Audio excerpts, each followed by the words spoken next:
Hello everyone, and welcome back to another Heartwell Death Stream, the live stream series where I continue to develop this adorable Souls-like action RPG with platform mechanics and branching narrative. And if you find these death streams interesting or helpful, be sure to subscribe to the YouTube channel and boop that bell button to stay notified. Now, obviously, in the previous death stream we were working on some more weapon attack animations, particularly the Electro Whip and these. And now, we are going to continue working on some attack animations. What I have here listed tonight are the Q-Nice and the Flare Gauntlets. So the Q-Nice should be fairly similar to how we did the animations for these. I think, if I remember correctly, they're called the Tara shells. But the Flare Gauntlets will be a bit different. So while the Flare Gauntlets will initially have an animation similar to like the punching attack animation, it's actually going to have it creates like a little fiery, basically a big fireball in front of Dorothy, similar to I guess the Catch Flame spell in Elden Ring, or Catch Flame incantation in Elden Ring. So that might be a little bit more involved. And beyond that, we might move into some more like ranged weapon specific things, such as like the bow or the crossbow or something like that. So all in all, very much looking forward to tonight. Let's get on started with the Q-Nice. So should be fairly similar to how we're doing this one.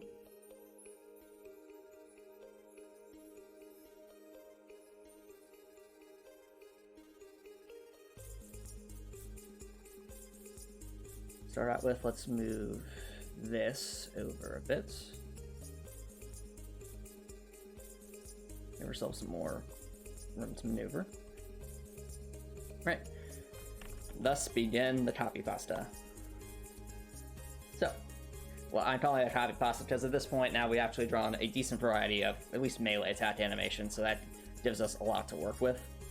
Though, obviously, this is a ranged attack animation, we're still using something at least partially based off the attack animation that was used for tomahawks. Slightly altered to make more sense with an object that would be held like this, kind of like football. Hello, Copper Nicholson. Thanks for dropping by. What's new in your world? We're in the process of drawing some more attack animations for Dorothy. And also, fun fact, chat. Oh, hello, BRJ424. Thanks for dropping by. How's it going? Welcome, welcome.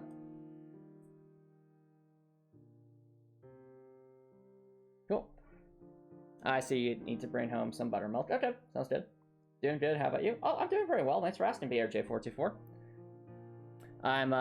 So the exciting news, I would say, with Heartwell at least, is that I have a Steam page now, so it is possible to wish Heartwell on Steam, and more importantly, next Friday, probably sometime in the evening so that'd be December 8th. Sometime in the evening on December 8th, the Heartwell demo will actually be publicly available. So that I'm very much looking forward to. So, yep, exactly, VRJ. I'm not joking either. Like, first of all, there's a Steam page, and second of all, yes, the Heartwell demo will be publicly available sometime in the evening on December 8th. So very, very excited for that. You'll play ASAP.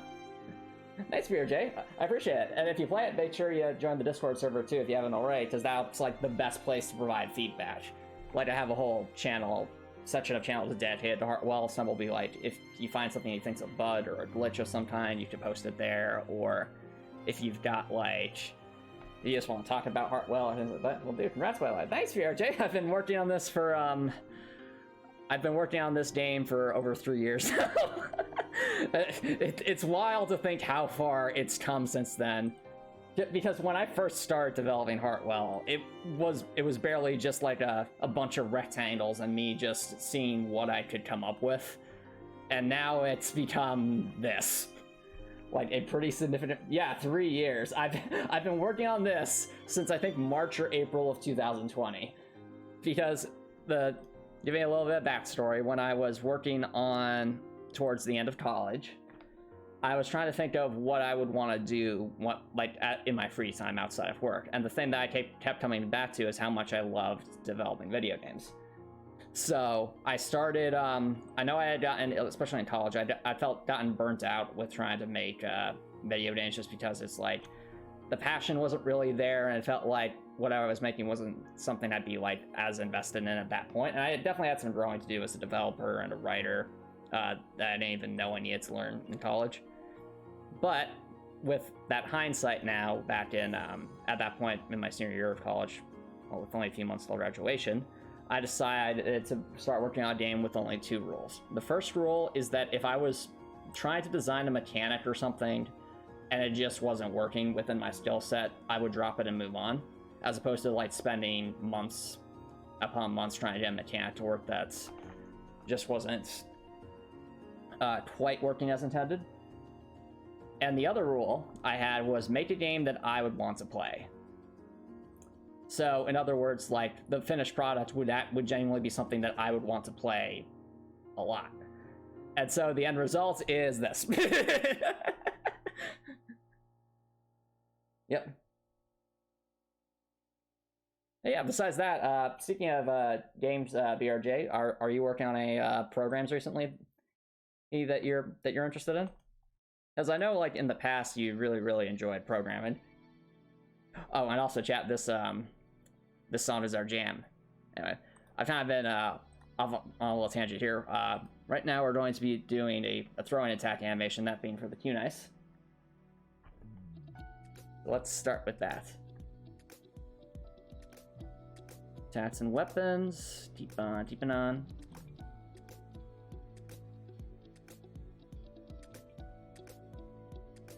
Oh, I see. Congrats, BRJ.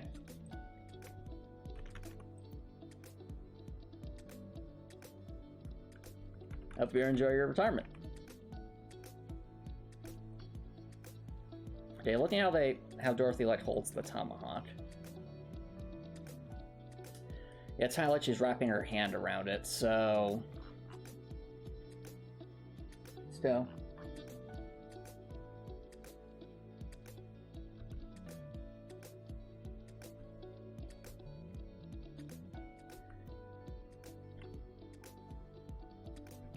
Let's try there. Then we delete that, delete that.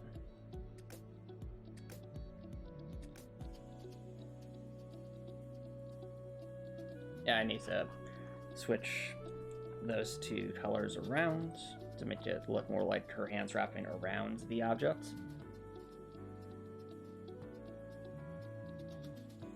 Yep. Need to drop, sorry, and we'll check out Heartwell this night. I can't wait. Awesome! Thanks, BRJ424, and have a good rest of your night.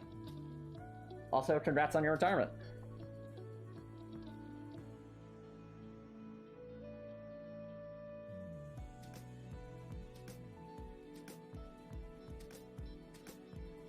Okay, so that actually looks pretty good there. Just need to actually adjust the arms a smidge. Dude. Yeah, these actually need to be inverted here.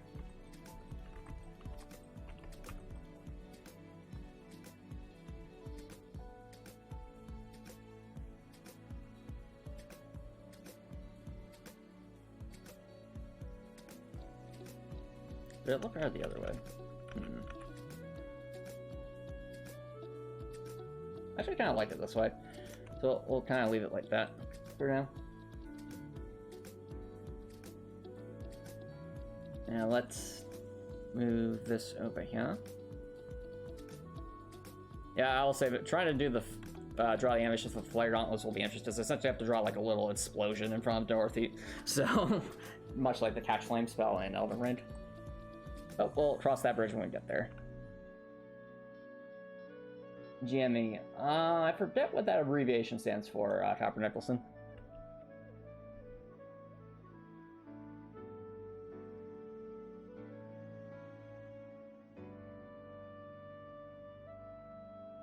Yes, it's lined up like that. Okay.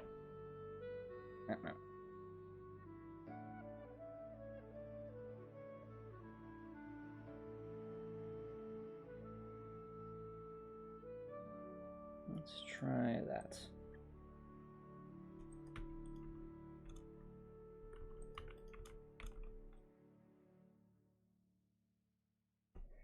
that looks accurate. Okay. Cool. And the nice thing about this one is that we just need to copy pasta and rotate it to get the animation in the correct place on the other side. Now, this is one of the, I guess, the more challenging sides, I guess more labor-intensive parts of pixel art versus 3D modeling, because while I think it takes longer to set up a 3D model, or at least like a high-quality 3D model compared to a similar drawing in pixel art, like, for example, if I were to, you know, just draw a sword out of nothing with pixel art, I'd probably be able to do that a lot faster than with a 3D model. Especially if the 3D models have to have a lot of fine details. Whereas pixel art is a bit more theater of the mind, if you will. Like your head kind of fills in some of the blanks as if you just have a general structure of what you're looking at. But in situations like this, where you have animations, I think once you've set up like your 3D models and your bone structures, I think it's honestly a lot more straightforward to start making, like, propagating many different animations at that point. And that's for the simple reason of, I mean, granted, setting up the bone structure and setting up the, setting up the bone structure and setting up the 3D models themselves does take time, but once they're there, it makes animating them a lot easier. Whereas with pixel art, every single animation frame needs to be drawn. And while you can reuse, you know, parts in many instances, like at least like the positioning of hands and such, or Dorothy's body, or Dorothy's head, etc., it's still, like, you still have to do stuff like this. Okay, no worries, Howard. Thanks for dropping by. Have a good rest of your night.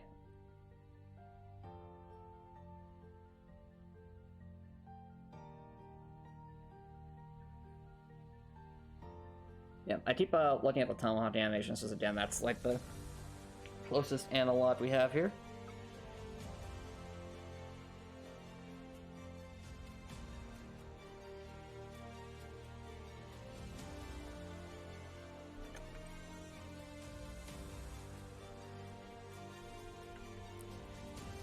Okay, so put that there. Grab that. So it looks like Dorothy's now holding on to something there. Actually, is that how that works? Hold on. Meh.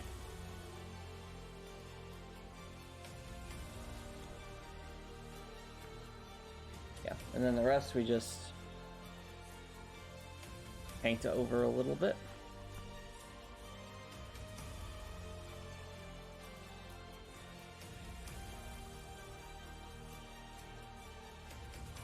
Try something like that.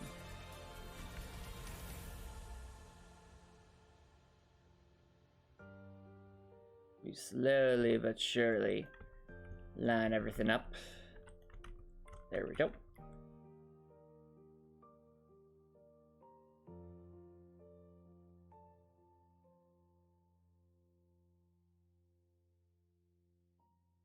I just realized that would actually save a lot of time, is hiding that and then just going over it like that. Yeah. Looks like Dorothy is holding something there.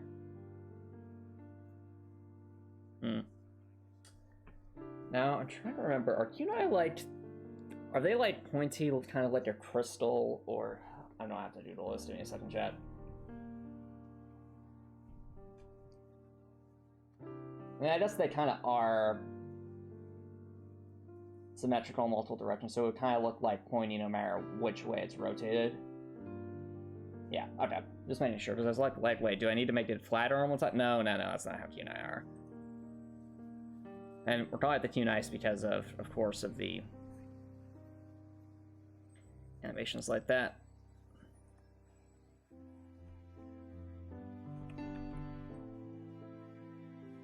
Oh, whoops. Yeah.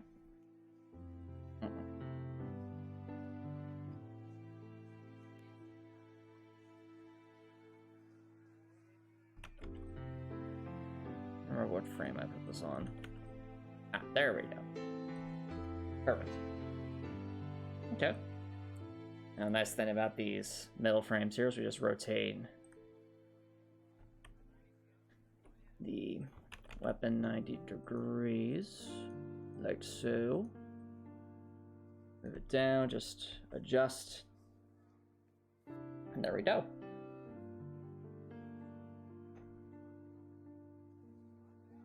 Now it's looking a bit more accurate.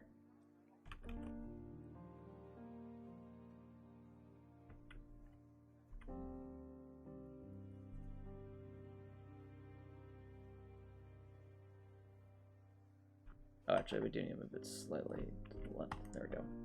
Yeah, now it looks more like the Q-Nice then. As before, Dorothy was almost holding the blade there, which we do not want.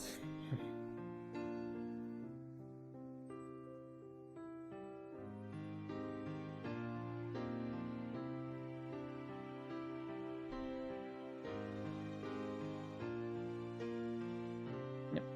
Now we need a rotated view of the Q-Nice. So, Memento chat while I set that up.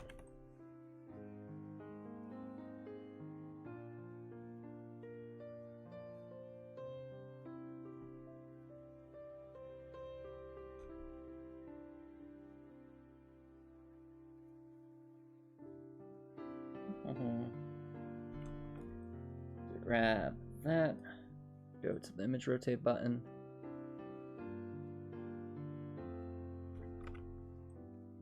Provide to raise, and as per usual, I'll have to make some adjustments. Because unlike vector graphics, raster pixel art does not necessarily rotate properly.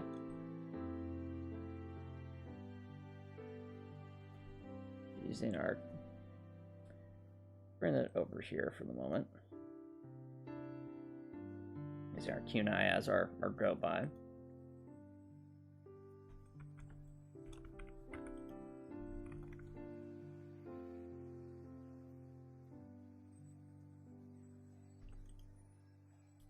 think we'll want something kind of like that.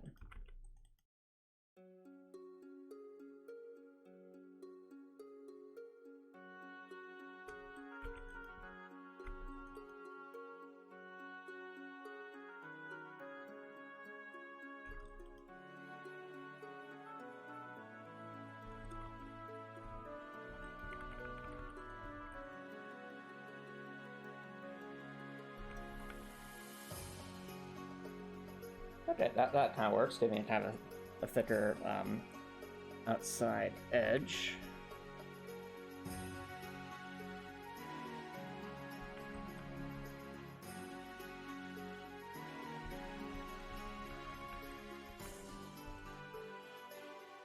And so what'll be interesting about this is that the Q-Nice, this is supposed to have a wider blade here that narrows.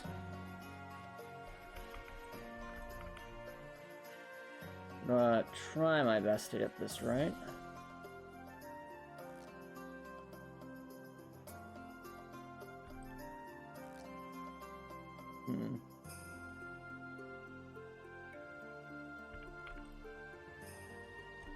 It's gotta be wider here. So how do we do that? Something like that maybe?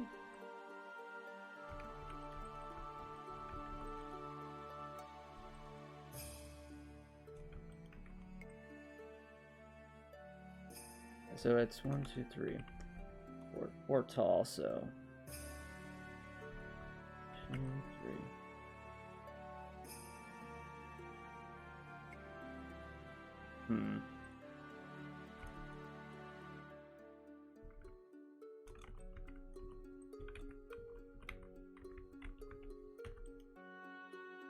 Oh, might be getting somewhere here.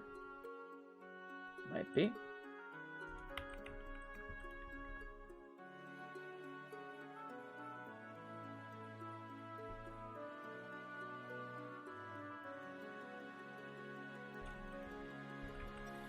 Oh, we could do something like that. Then that will let us narrow some things down here.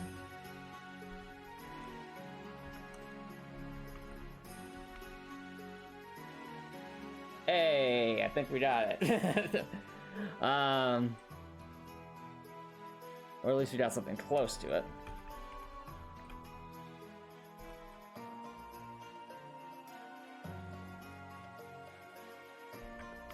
Not sure if we should go like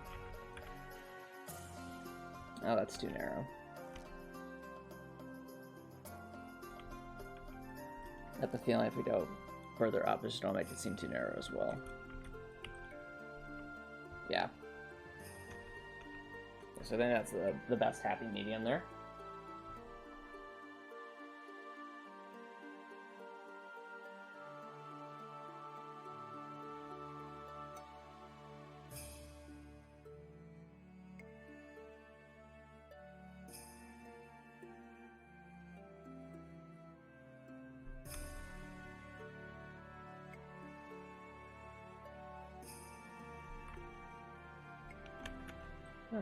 Moving on. Let's bring the Q-Nice over here and start adding them together.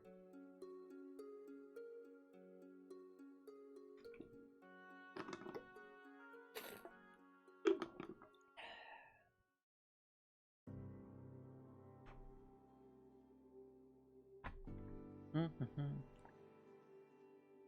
those just joining the dev stream, we are in the middle of making some attack animations for Dorothy for a adorable Souls-like action RPG called Heartwell.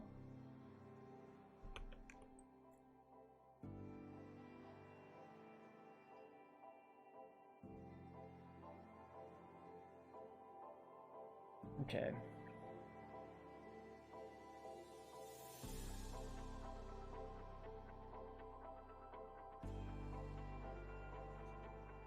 Now let's take a look at how this appears with the time hops. Alright, 2 pixels below that. Got it. Got it. Got it. Just like I think that's what Knuckles would say whenever he switched him in Silent Heroes. She's like, got it. Anyway. And Silent Heroes. I've said it many times before, but Silent Heroes is a lovable mess.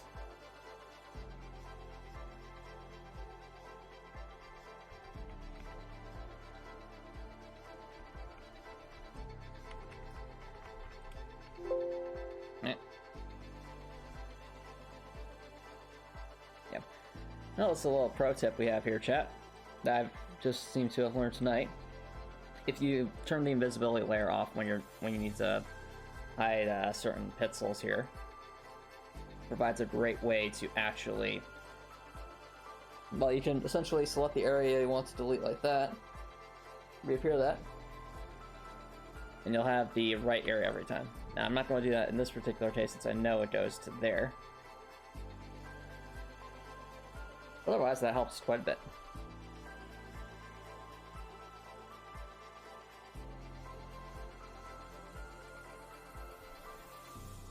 So Dorothy's raising that Q9, ready to throw it, and then of course yeet.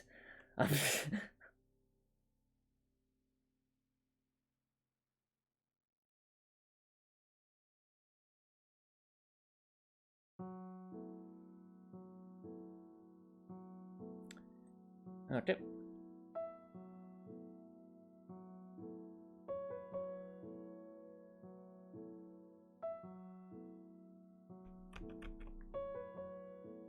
I'll bring that over here.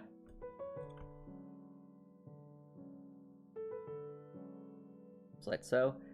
Bring the old nice over as well.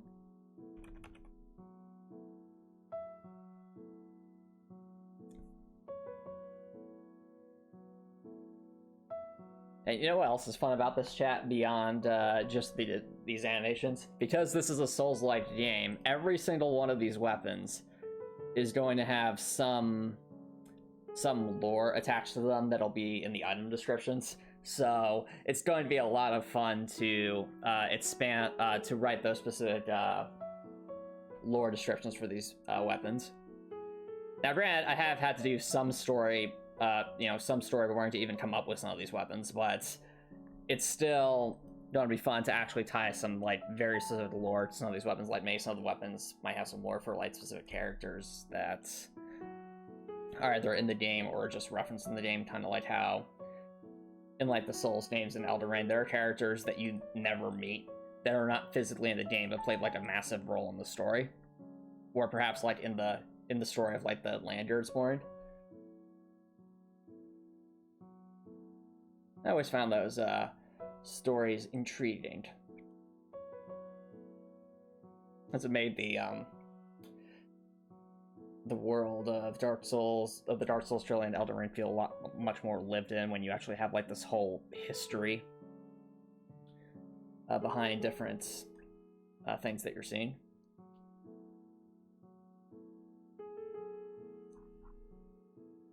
It also just makes everything a lot more engaging, in my humble opinion.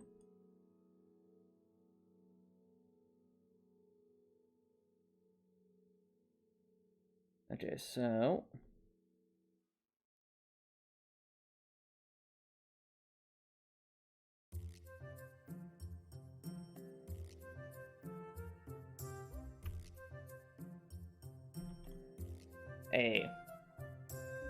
that honestly works.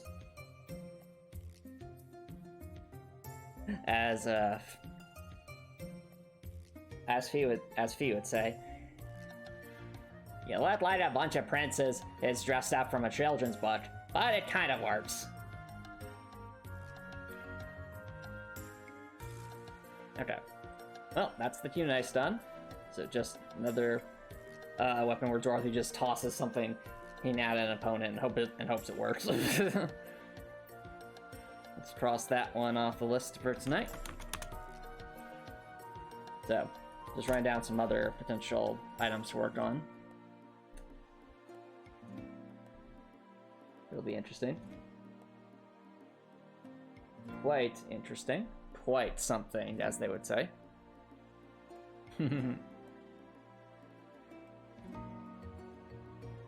Let's see here.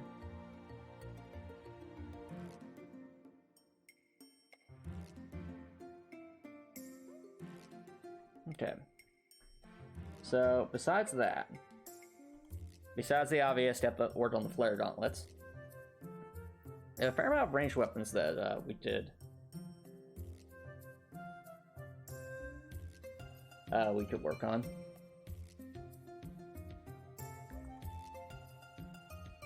So we've got, you know, the bow, the crossbow, the Sky Piercer railgun. Quite a few ranged weapons, as well as some of the heavier stuff over here. I think this thing's called the Thunder Blessed.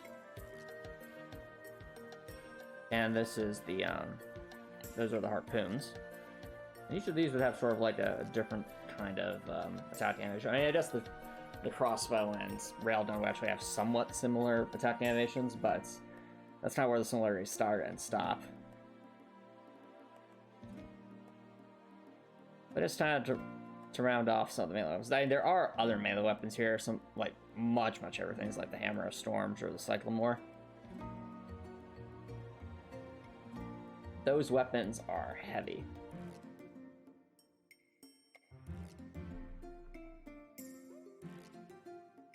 Let's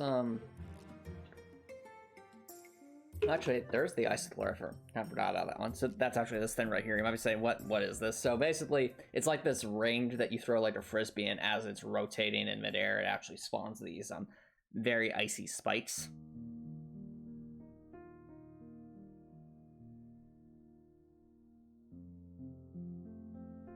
That'd be something else we do.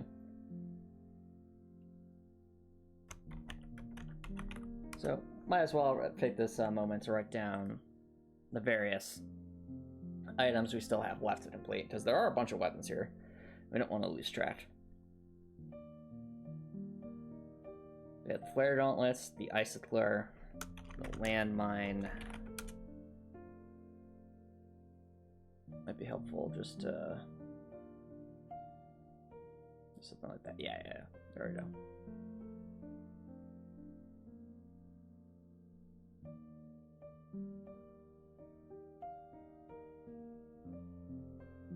Man. Hammer of Storms. Thunder Blessed. I think that's what it's called anyway. I'm trying to go off of memory here, Chad. There are, you know, when you have 60 weapons in the game, a plan for the game, that's can be a bit to remember. Such, but yeah. Blessed we have. Frost Ray. Harpoons. Cycling more.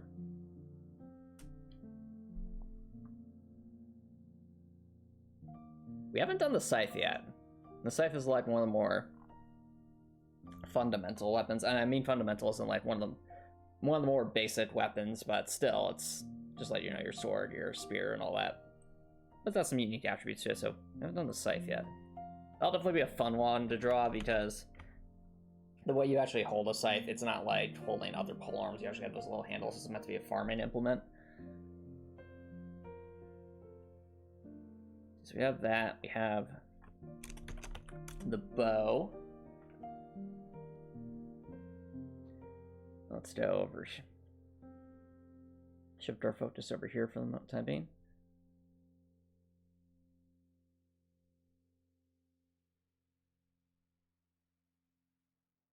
We have Quake Mortar.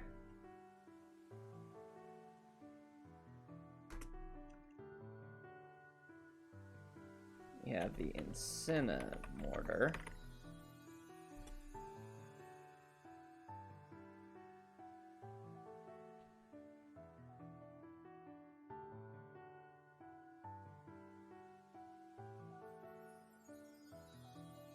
Okay.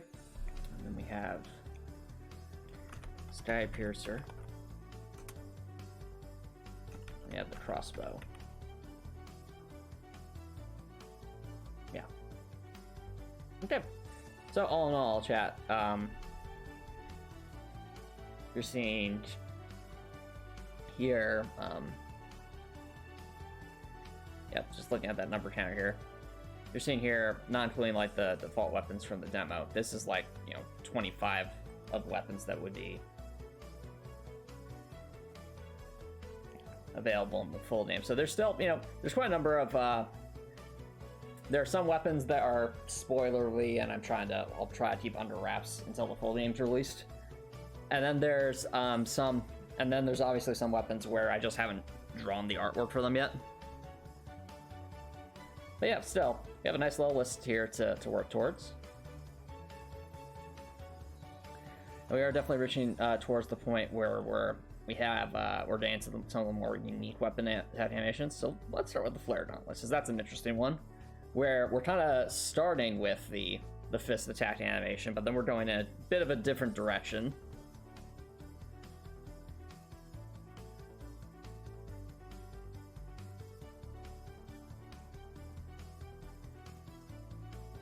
Then they gained, put that down here, group it near the Tower of Shells.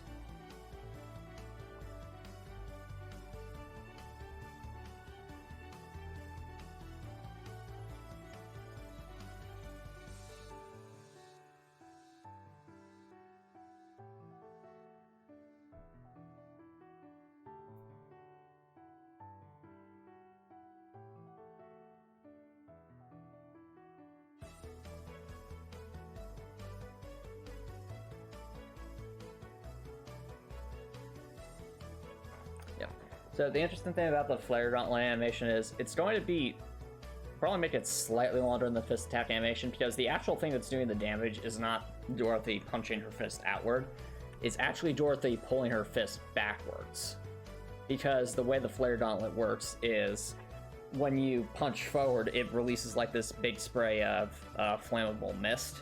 And then when you pull backwards, that there is basically a part of the gauntlet that has something where if it collides with that mist, it's going to create a spark that will ignite it all. So hence why the little bit of a lore reason behind why Dorothy would have to pull her hand backward to actually do the attack.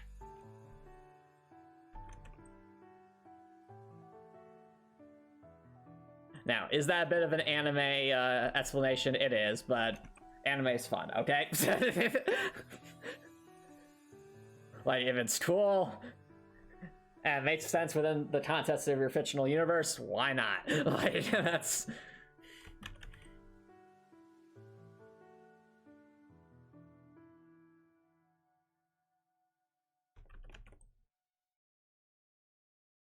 Okay. So now we have that. You basically have to draw Dorothy's hands as though she's wearing gauntlets. These very unique fiery gauntlets. But then we're actually going to need to create space for...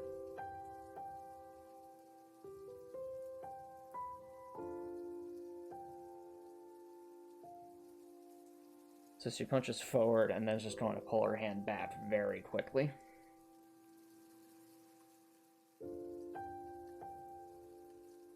So...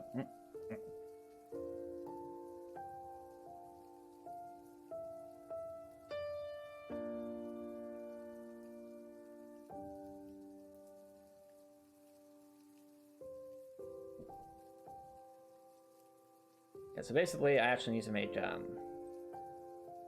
more animation for Circle. Give me a second. Bang, bam, bum. Well, actually, I might want to do that once we actually have the weapons on hand.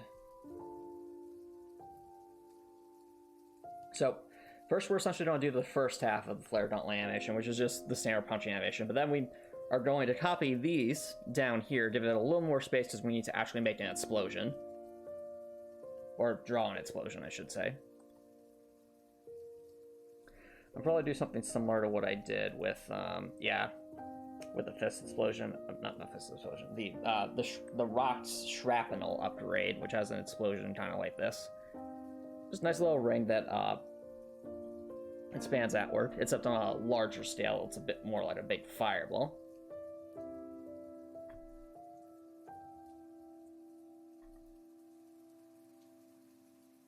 Yeah, let's start with these flare gauntlets.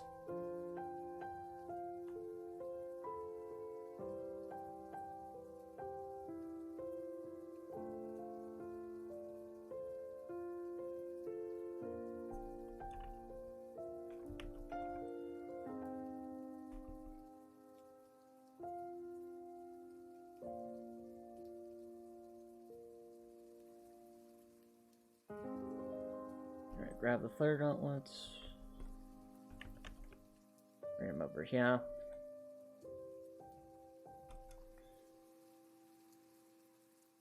There we go. Okay.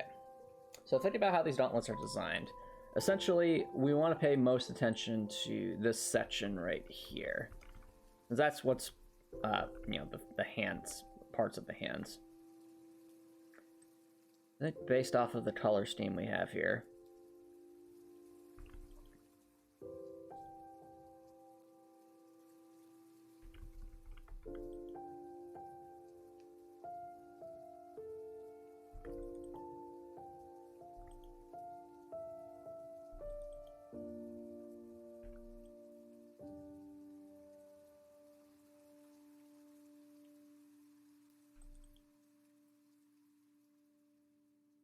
Oh, that's cool. What if I do something like that?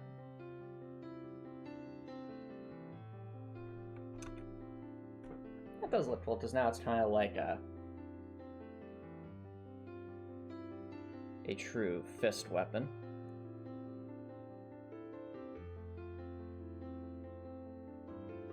So the gauntlets kind of have that portion to them. Actually, if it is like a fist, that would be kind of curled up in a fist. Think about what that would look like.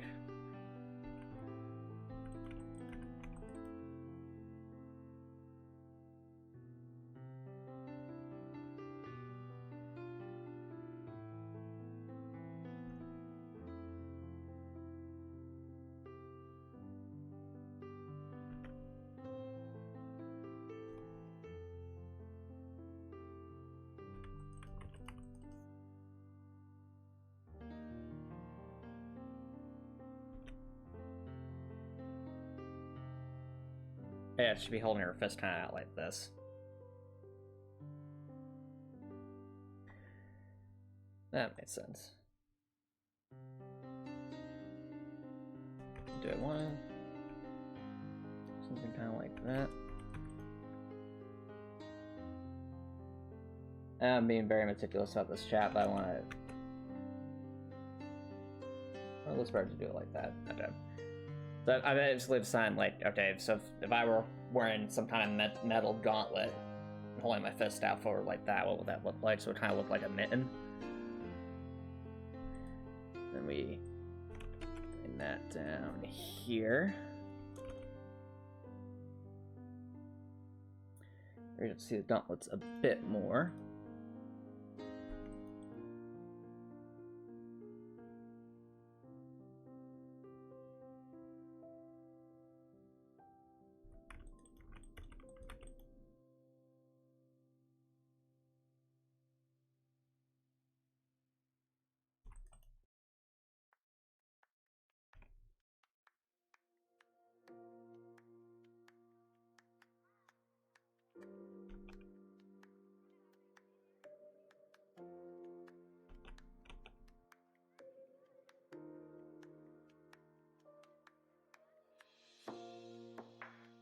Yeah.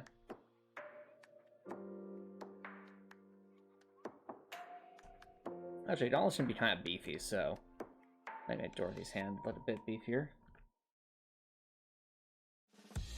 Especially with how it's angled like that.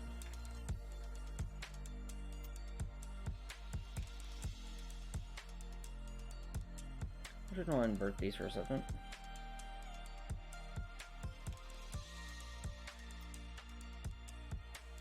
Yep, so basically how this would look.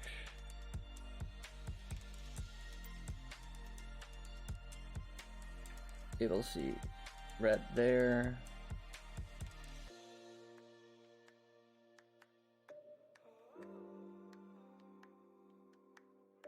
I think red up here, so.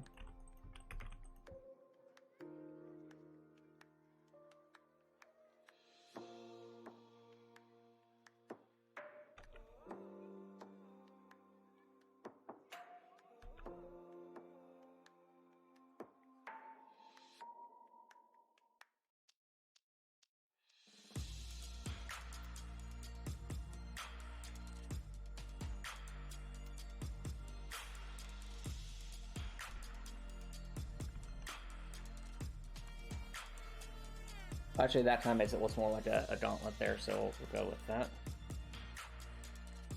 Do it just a little bit. Very little bit helps. And that will allow us to move things forward.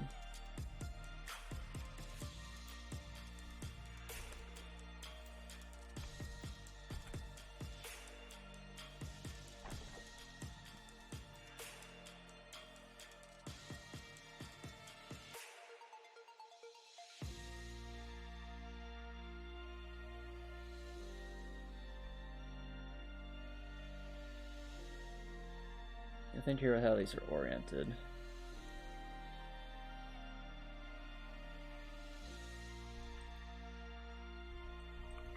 You see something like that.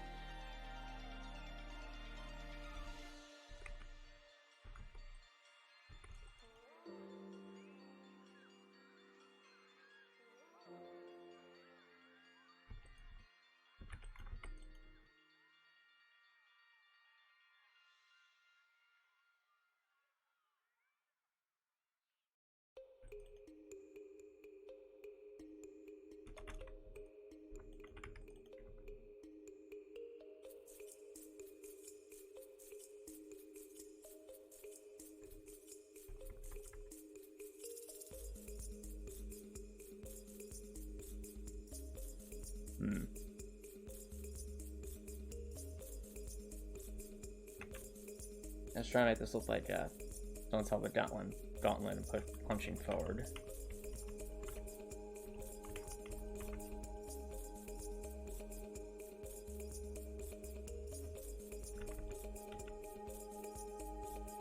I feel like that. That kind of makes it look like a gauntlet.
Wonder if when we punch forward, if it'd be worth it to show some kind of mist being sprayed out, even if it's like just tiny, tiny pixels.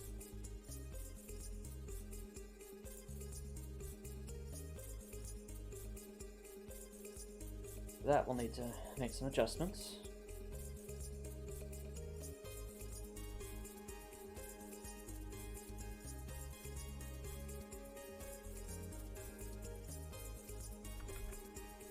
Basically moving things around so that there's a space here for things to expand a bit.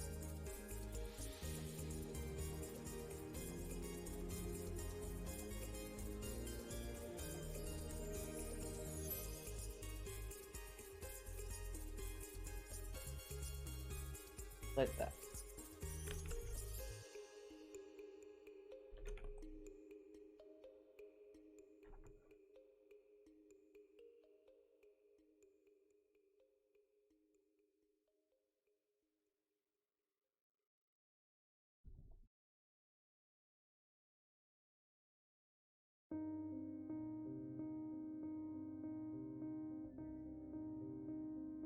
Alright, sorry about that, chat. Just, got lost in a train of thought there.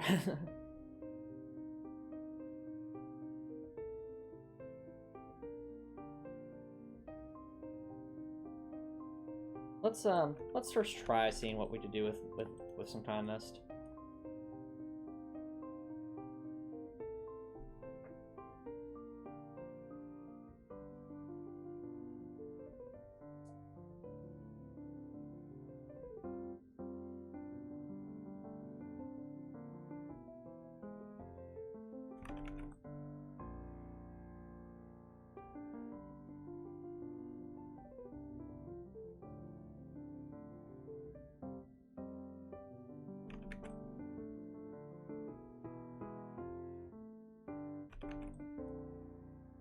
That over there, and then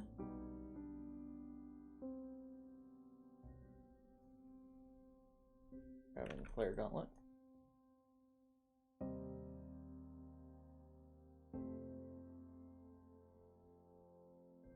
And we create some ton of mist over here. I maybe have to do this in multiple frames, probably just 2 frames max before the explosion starts.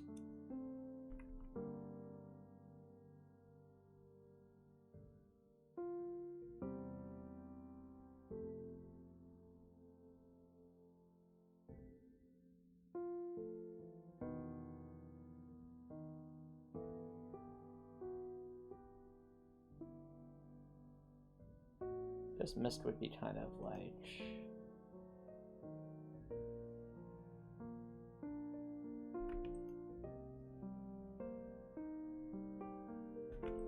create a bunch of particles. Be very gray. They do gray particles. Like a bunch of them.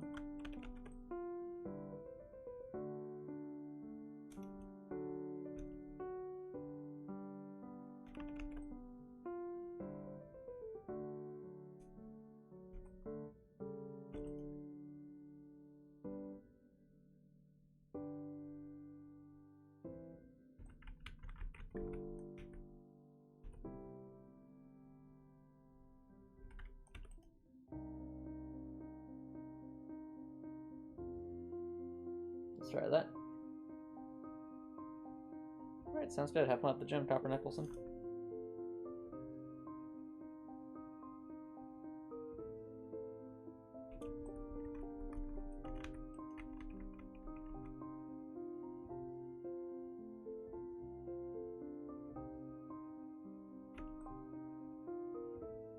So what we need to do is make like a little hexagonal pattern here.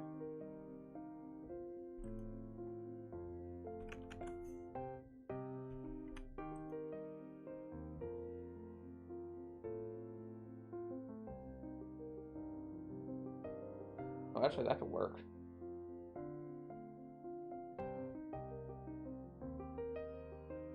It's like with the weapon effects.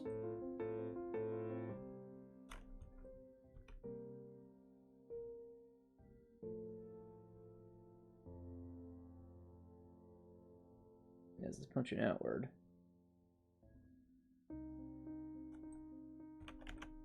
Makes it look like it's actually spraying something.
At least need to create a decent size thing. Ah, fair enough, Copper Nicholson. Sounds good. I hope they enjoy the gift. How was your time at the gym, by the way, Copper Nicholson? Do you have a good workout?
Okay.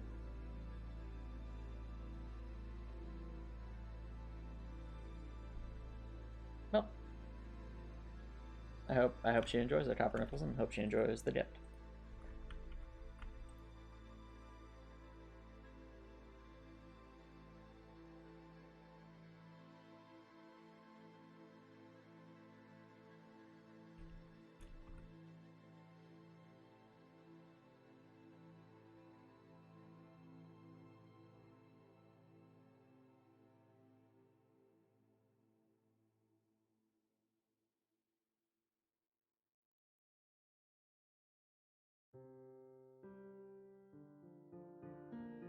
Make more sense to make this, since it's meant to sprout a mist of some time. Maybe it's like an oily thing.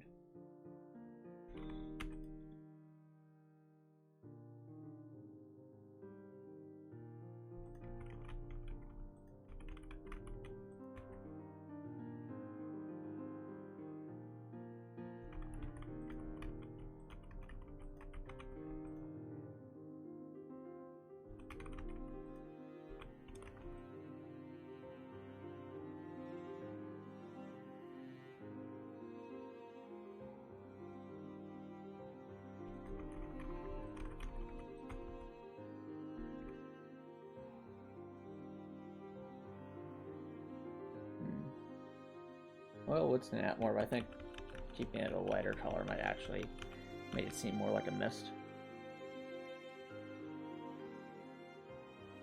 Okay. There's a Star Trek club party going on this weekend, and you're making Brussels sprouts. Oh, sounds good. Oh, my apologies, Copper Nicholson. Well, hope you have a good workout at the gym then. Oh, next one.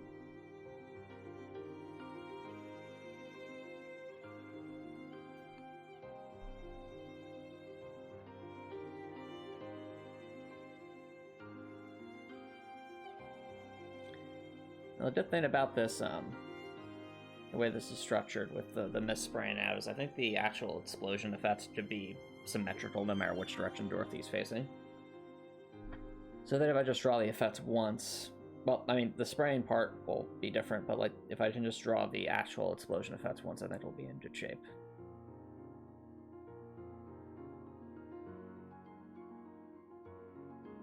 Alright, chat, I think this ought to be a good spot for our first break, so don't worry, guys. I will be right back.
All right, everyone. Welcome back, everybody. Let's continue where we left off. So, draw fiery explosion.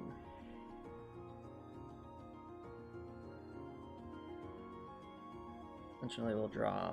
Well, we'll grab this.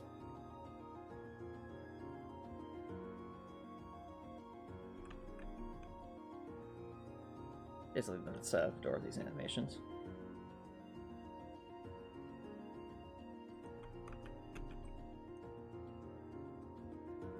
And the thing with this fire explosion, I might have to make some adjustments to it when I actually get to programming it, just because I need to make sure the attack is large enough to justify what it's doing.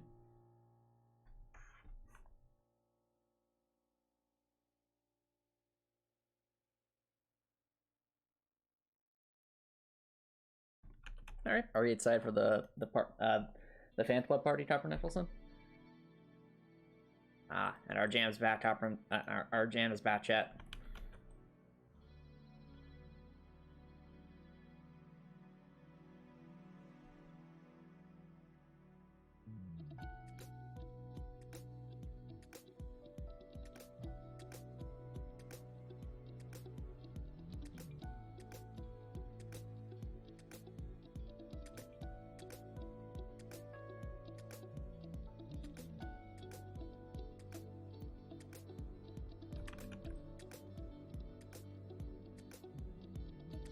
Alright.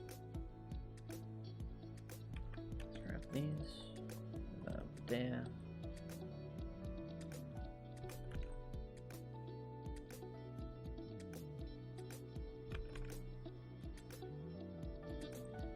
Just like that.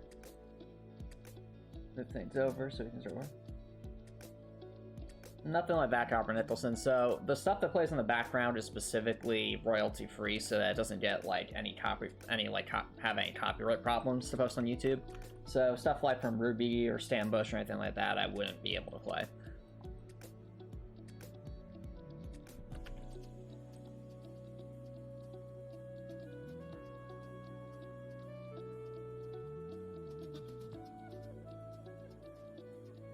Well, hey, Copper Nicholson, if you want to start your own streaming and run that kind of music on it, be my guest. I'm just telling you the reality of it, dude. Like, it's the reason I use music like this is because it's not going to result in any like copyright strikes.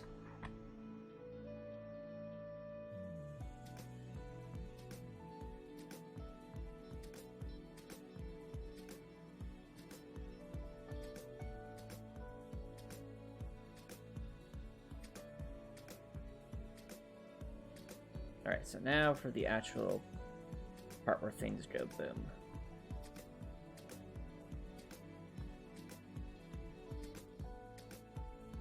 That it? It's the same group of songs that you've listened to before on these dev streams, Copper Nicholson. I don't know the names off the top of my head. But generally nice instrumental tracks that are easy to listen to.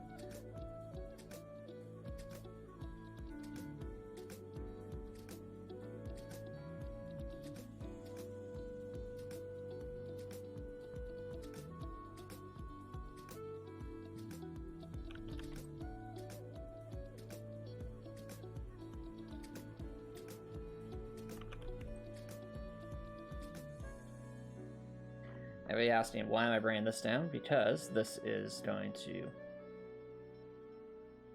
be the thing we start making our explosion effects with.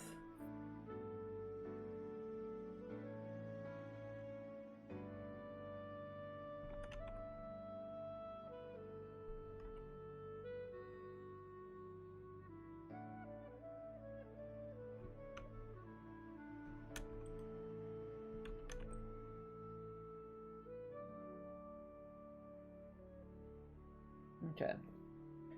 Looking at where these are. That should work. Have I considered doing YouTube reactions as a chat reward for dev streams? YouTube reactions. So what would be a YouTube reaction? I'm not quite following Copper Nicholson. Could you elaborate on that a bit?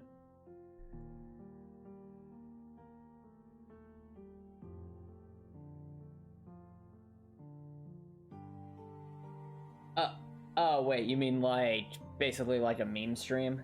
So basically when essentially where you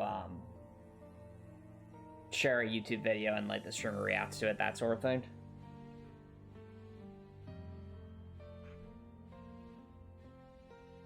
Oh, yeah, and speaking...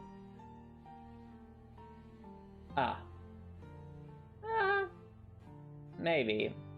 I'm not sure, because I could easily see how that could be abused. Like, someone could easily just, like, get a video that'd be completely inappropriate for the stream, send a link, and then I watch it and on the stream, and it just ruins the stream. Like, I could easily see something like that happening. So that would make me a bit hesitant, personally, Copper Nicholson.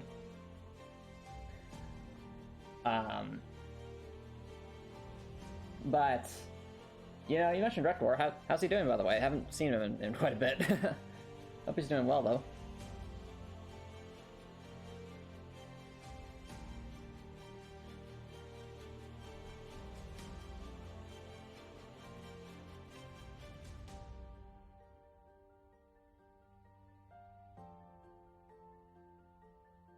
That's not funny, Copper Nicholson.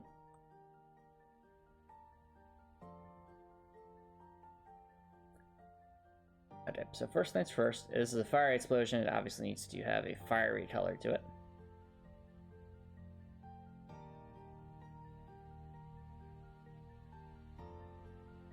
I mean, I've occasionally seen Rector like make posts in the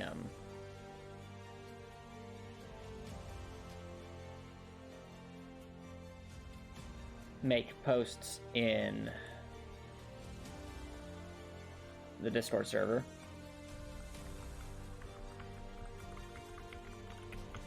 So he might just be he might just be doing the thing where I think it's just the invisible status where it doesn't show if you're online or not.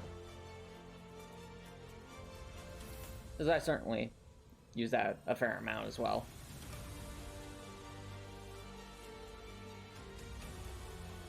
Thinking about how's like what a fireball looks like. It's kind of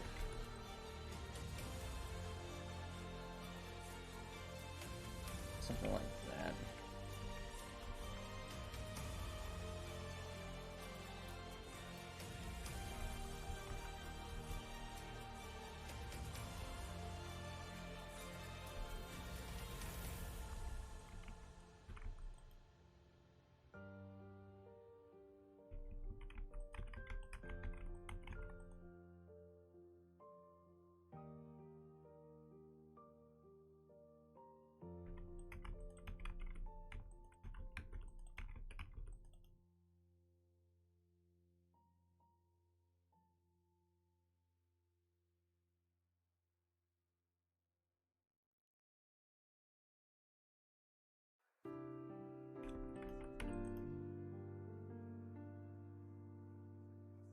Oh, that's the trick, isn't it? 1 second. But you don't want to empty center like that until it starts to fade away.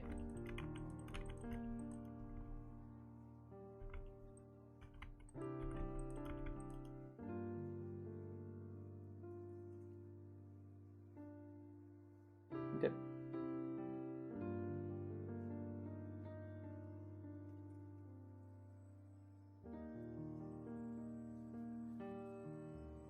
I mean, if you don't want to talk to them, Copper Nicholson, just, you know, let them know that, hey, I prefer not to chat.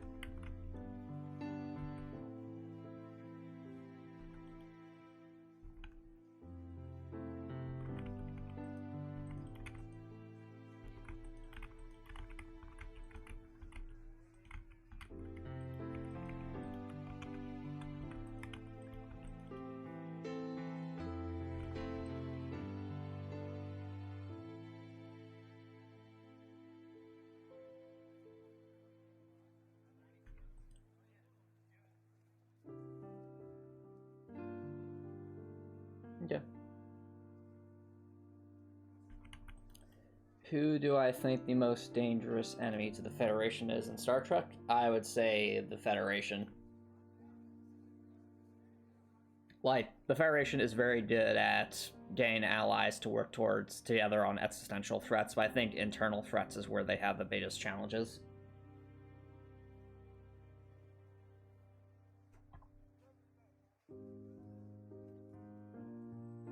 was saying Coppernickel Sons, I think the Federation itself, or more specifically Starfleet itself, is actually the biggest threat to the Federation.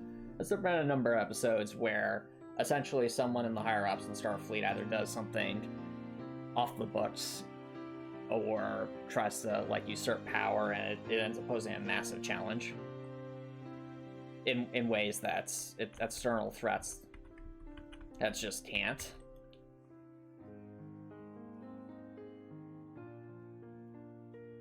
So then let me put it this way. Individual members of the Federation are able to handle, like, entities like Q that are basically gods. You know?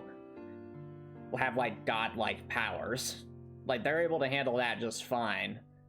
But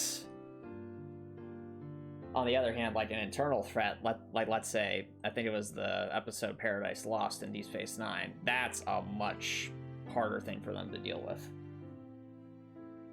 That's just my personal opinion, though.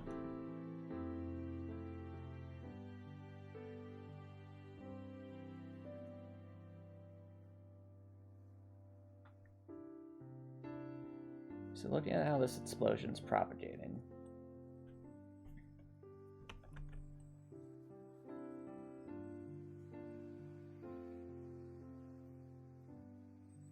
I was wondering if, like, I should essentially statter these explosions.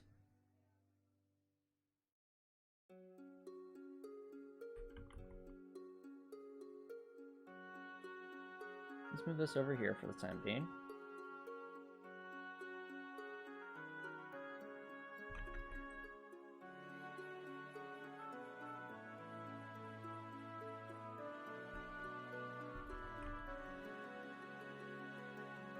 Yeah, if we had like a bunch of those going, occurring, it definitely could create that fiery fireball effects that we're looking for.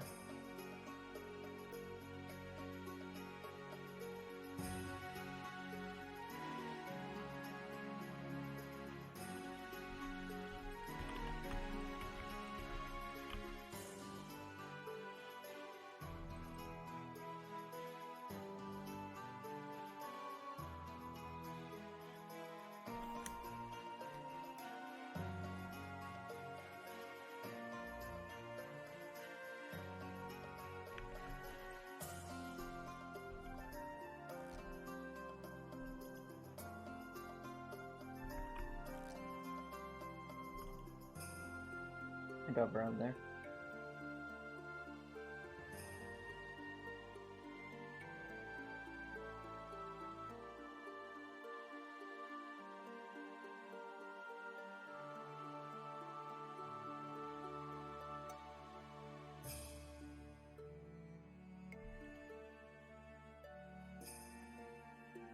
Oh yeah, Namachi. I remember Eddington being a fantastic, a fascinating character in Deep Space Nine.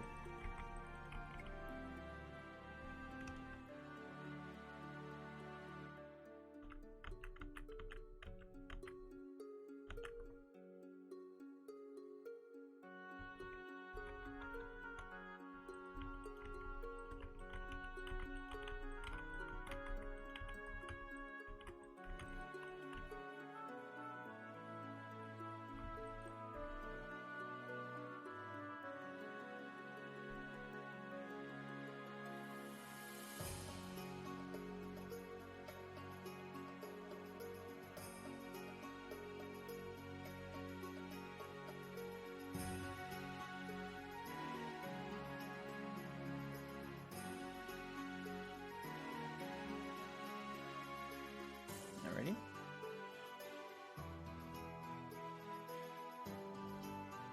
I haven't watched Strange New Worlds, Copper Nicholson.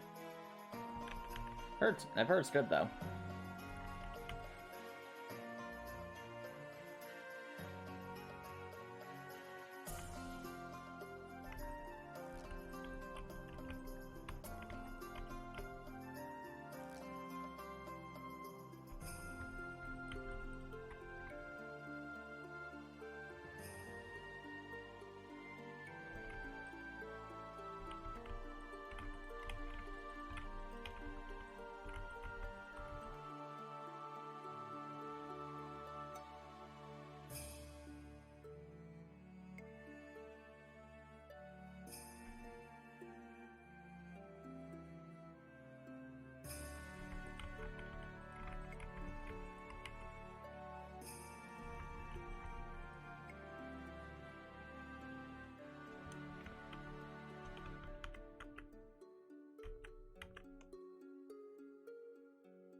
Alright, there we go.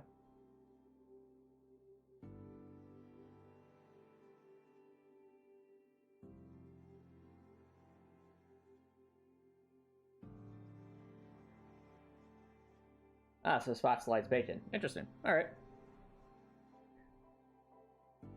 Alright, now to actually draw the explosion effect here. So we have our mist worked with, and we're just going to propagate this a bit. So just kind of like that smooth sort of explosion effect we're looking for, we actually want a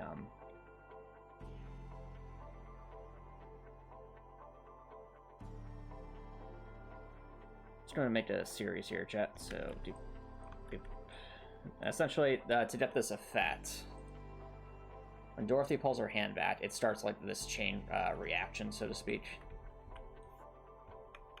So in essence,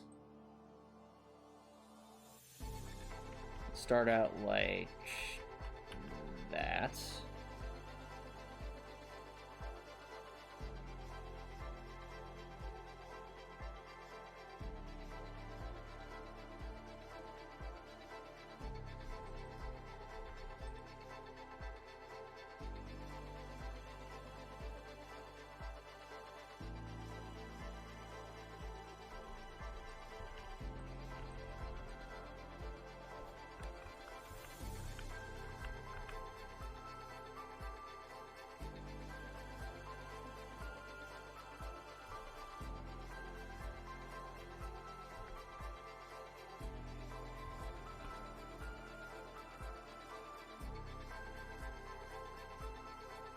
Yep, there we go.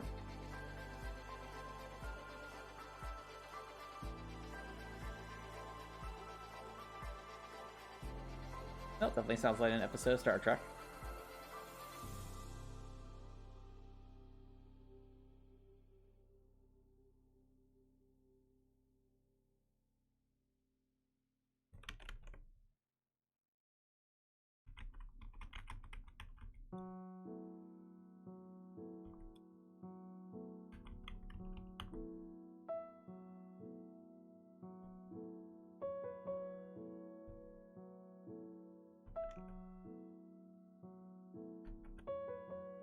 So basically, what we're going for here, chat, is a cascade effect.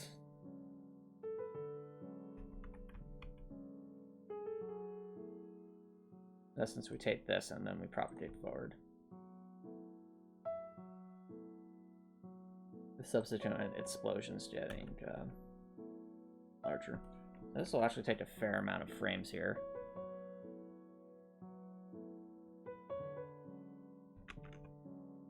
I think to make this more efficient, we'll want to 1, 2, 3, 4, 5, 6, 7, 8. So it's 8 times how many layers? So 1, 2, 3, 4. Okay, so 8 plus the 4 delay. So basically, we need 12 of these.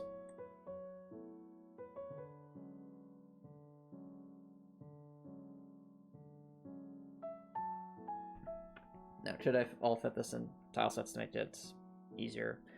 Kinda, but they're going to get wider, so need to give it some space to work with.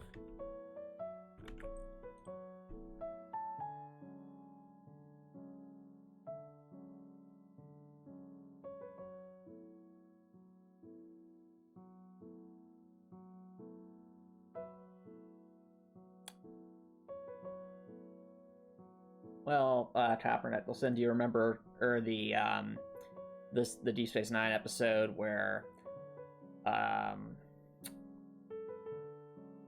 think Quark was basically considering selling weapons? It basically showed that, I imagine, in Ferengi culture, much like in any kind of culture that uses capitalism in the modern era, there's going to be plenty of people who want to abide by the rules, essentially do business the best you can within the rules and regulations at hand. But then there's also going to be people who are in more of a gray area that do stuff that is very, very morally questionable. So I'd say it's probably going to be a mixed bag, Copper Nicholson. It's not like going to be one size fits all for Ferengi. Since some are going to be like profit no matter the cost, and others will be profits but only if it falls within the rules of acquisition and so forth.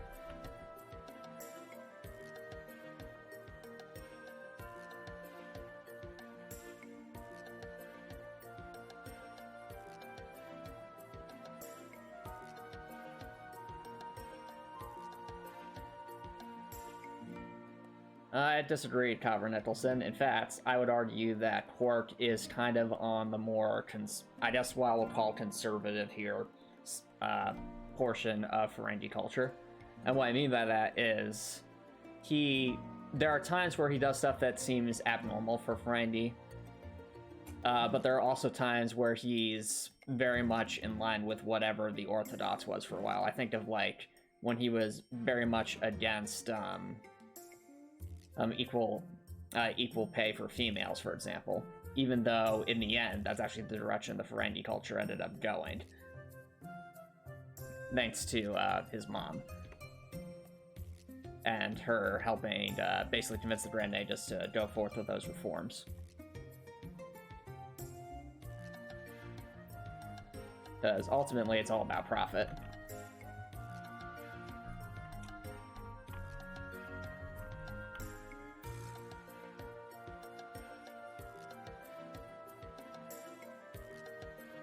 If anything, I'd say Rom would be more the exception, because Rom, you know, basically Rom's formed a union, and I think in Ferengi culture, like, unions is like one of the things that is most antithetical to what they do. Oh, not antithetical, just opposite of what they do.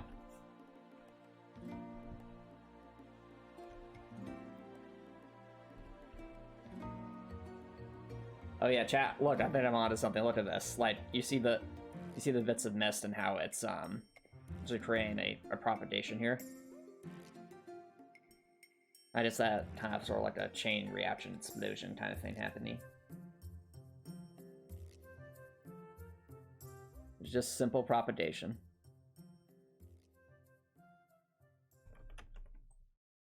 There we go here.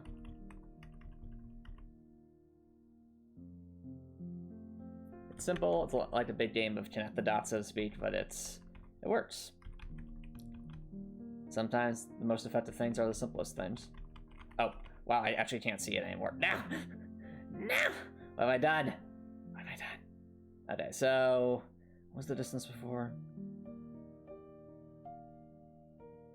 1, 2, 3.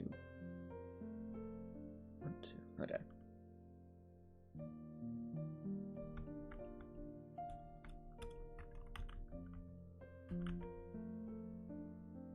I think that's correct.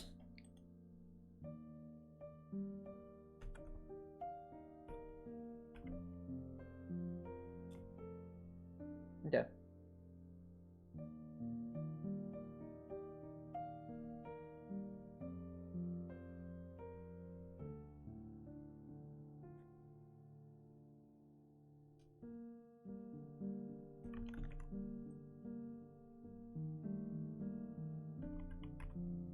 Let's move that over there.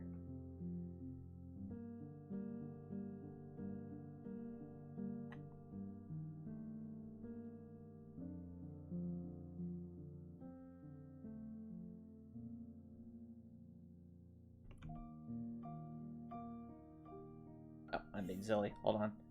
Hold on. I'm being silly.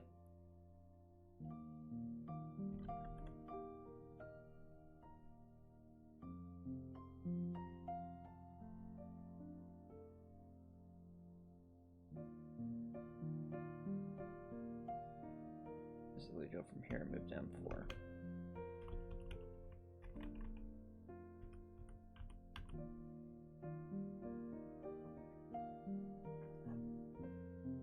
Yeah, this is, you know, it's simple, chat. Like, all I've done is drawn a bunch of circles here, but it when you put them together, it really, really does create that sort of fiery effect.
Now we're doing somewhere.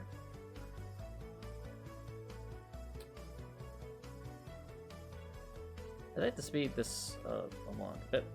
Oh, speed it along, but there's a lot of copy pasta going on here. I'm going to copy this to the full character effects layer, just so that I can see, basically align things more easily.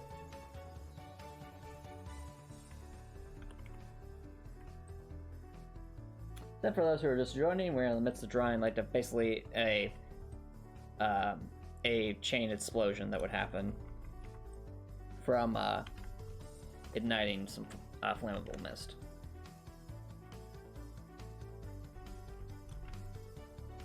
I was wondering why I'm showing the dots there. It's just to help me align where things are.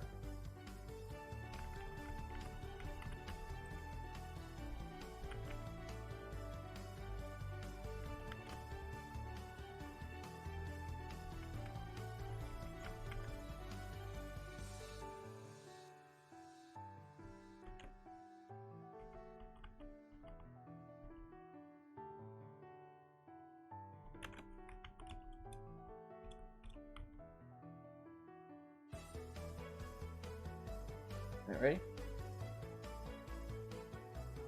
I believe you mentioned that before, Copper Nicholson.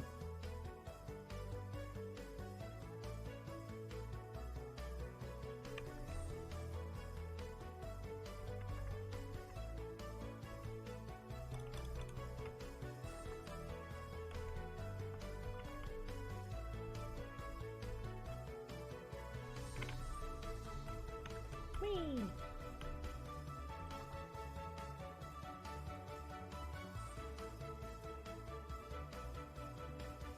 Now, to make this animation look good, it's probably going to be definitely a bit faster. Well, probably one of the faster animations once I actually get to programming. Well, not programming, determining what its animation speed will be in Fusion 2.5. But that will be later, of course. First, we have to get the rough idea. Then bada bang, bada boom, we move this down here. And well, you know, chat, it kind of looks like a frame in a chain fiery explosion.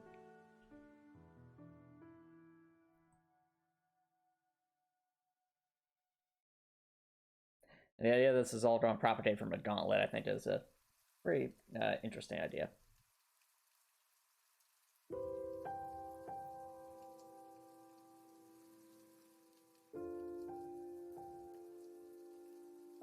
That being said,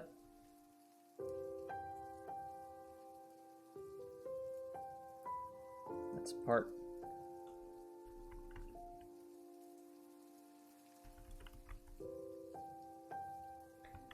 This actually kind of helps me understand how like the fire animations would be animated in a game like Sonic the Hedgehog 3 and Knuckles, because I always thought those animations looked really cool as a kid. And now I actually have to draw animations like that here. It gives me a much greater appreciation for all those different 2D games I loved playing as a kid.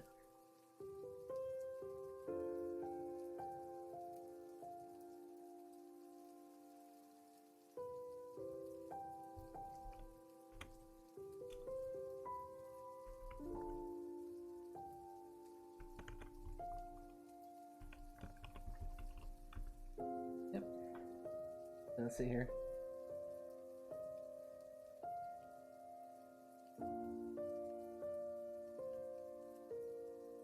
I see, Copper Nicholson. I see.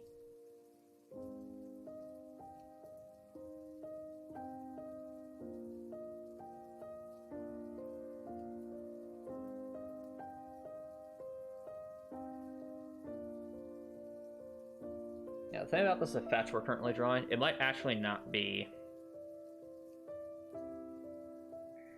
in the attack animation. It's probably going to be more so. Well, I'm sorry. What I mean, chat, is this actual fireball we're seeing here is likely to be part of something that would be created as an active object that would be the actual thing that damages the opponent. I think we'd see this, but then this portion here would be left alone.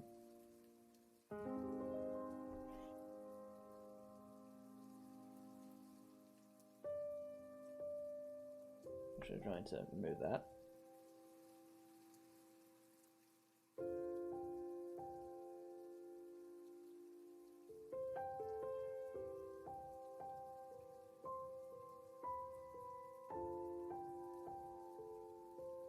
Anyway, where was I? Oh, yeah. Grabbing that, moving over to there.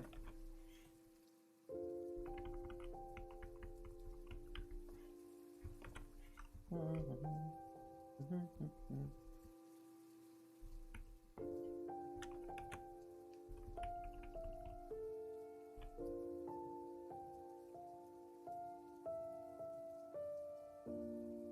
now I grab this.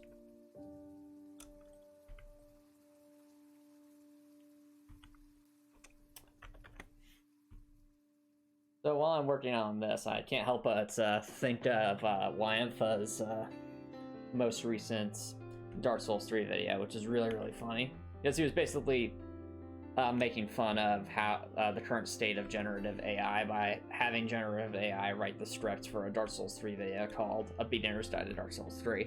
And the end result is very silly.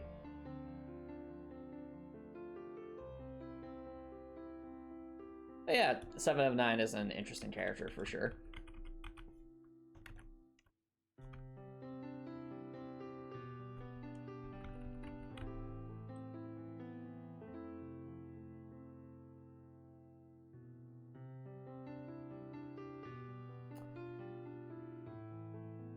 All right.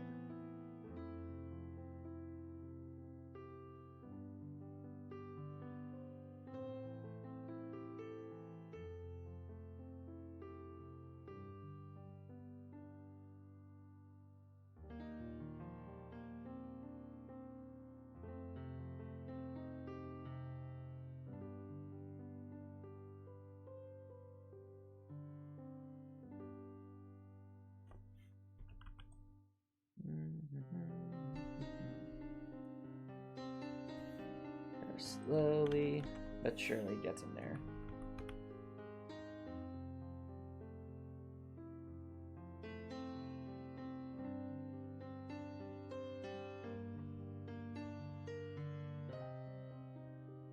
Yeah.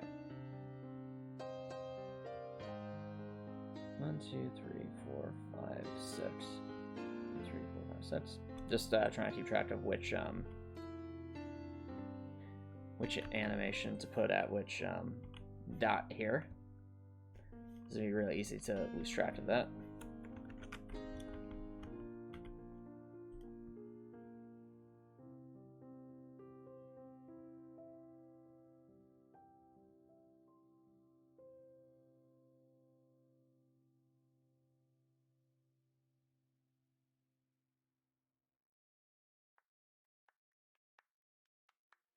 Okay, let's move on over there.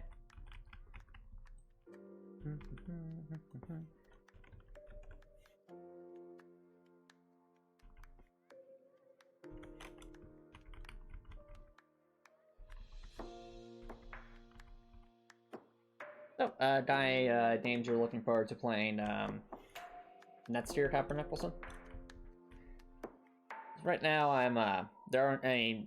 At least at the moment, there aren't any video games that are popping at me right now, except maybe Shrine's Legacy, but I don't remember if Shrine's Legacy is coming out next year or not. I think they're getting fairly close, though. Definitely looking forward to playing that when it releases.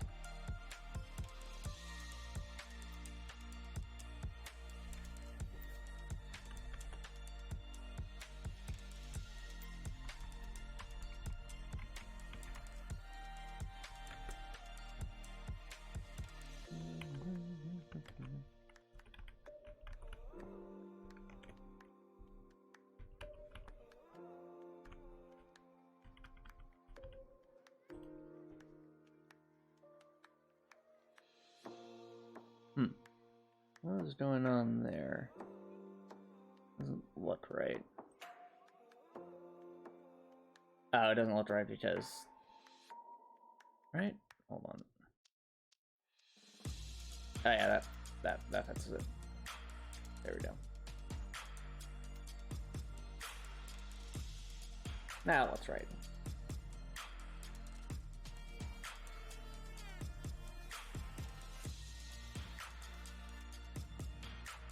What's nice about this tab too, Chaz, is that horizontal is actually fairly well contained, so that helps a bit.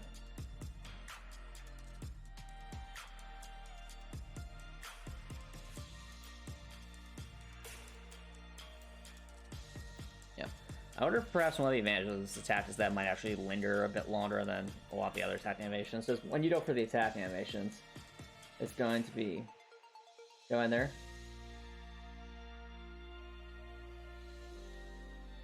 Let's see here. Well, then you might be more interested in single-player games than Copper Nicholson, since those tend to be a lot less, you know, single-player games generally don't follow the freemium service model. So you can get, like, a nice single-player game and have fun with them.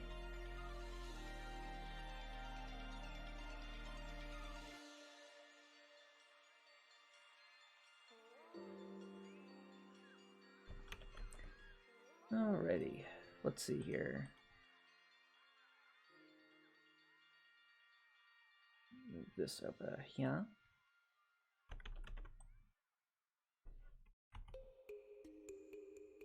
Anyway.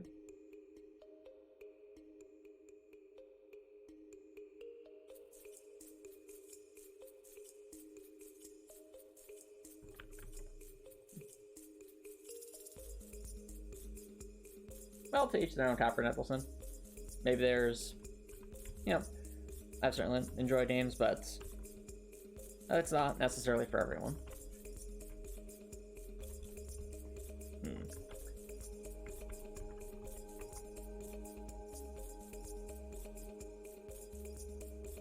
Alrighty.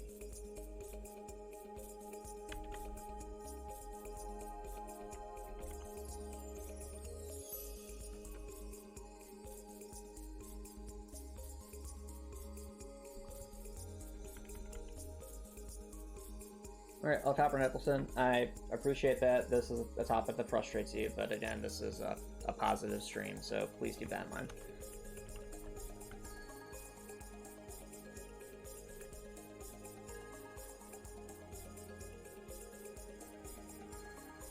Let's see here.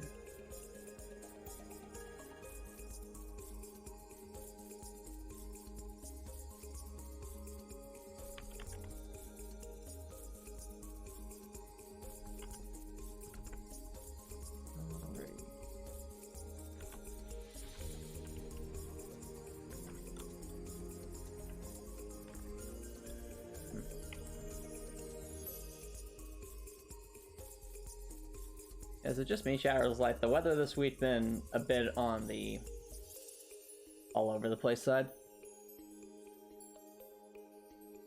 Oh, whoa, whoops. That is fascinating. The way these line up, it's actually... You see that pixel right there, chat? It's actually left over from the original mist. Oh, gotta fix that right away. Because we're now at the point where the center is hollow. There we go.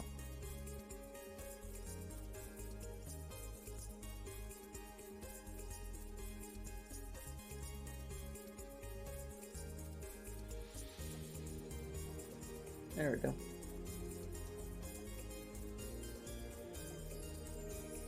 Oh, ice. It's very icy there. Well, I guess it is starting to get towards that time of year. I know, like, it was weird for me this week because, like, the first couple of days this week were, like, on the much colder side, at least for around here, especially for this time of the year. Since it's supposed to be, you know, towards the end of fall, so you expect it to be a bit colder, but not, like, true wintry levels. But, like, first couple of days this week, it was, like, there were times where it was below 20 degrees Fahrenheit, and that, you know, for around where I'm at is actually kind of unusual for this time of year. And then on the flip side, like the very next day, you know, from like a very cold time like that, so now it's like, okay, now it's 54. And I did restream, and I was like, what happened? But, yeah. Sometimes the weather does mysterious things.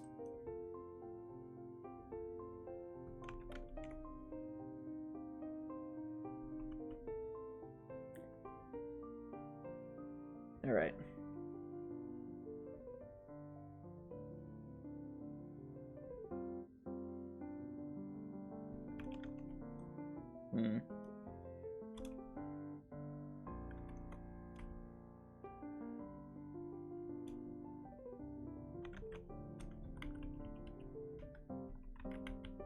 There we go. No, damn.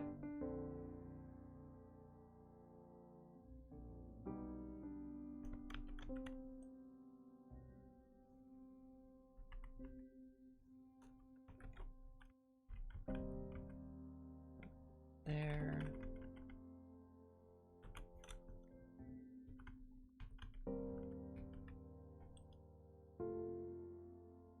All right.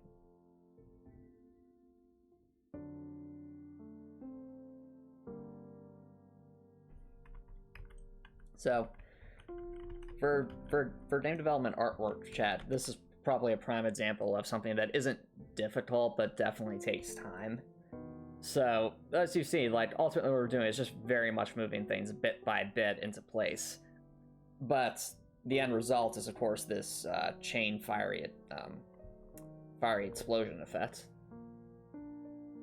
That'll look cool once it's all put together, but to actually get the effects correct, it involves moving things into place like this.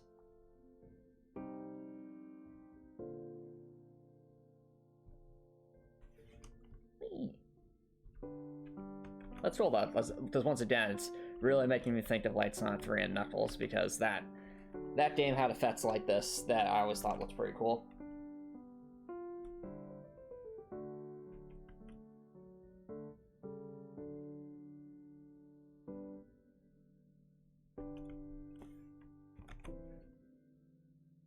Let's see here.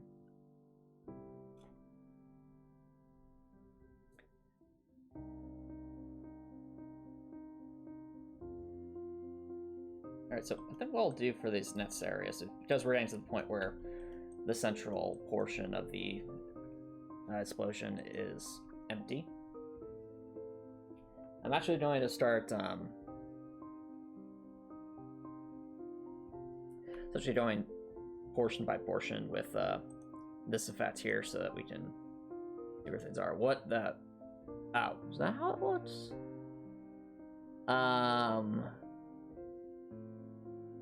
Did I do something wrong, or is that actually how that looks? I feel like I might have done something wrong. I don't think it's supposed to look quite like that.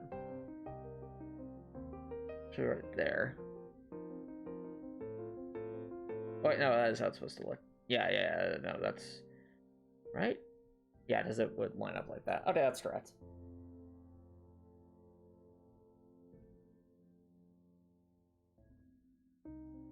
Anyway.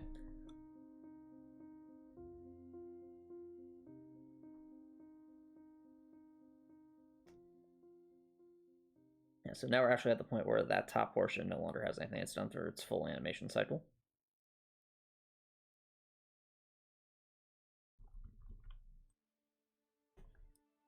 We have to obviously go back to front here, chat, so that it all lines up properly.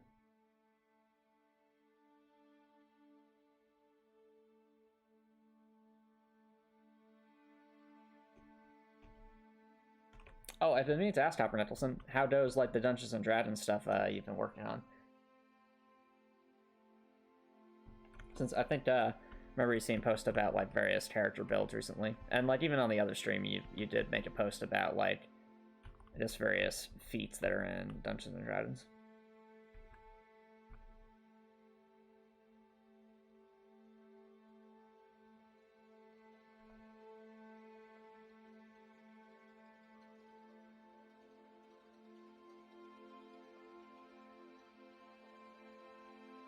Very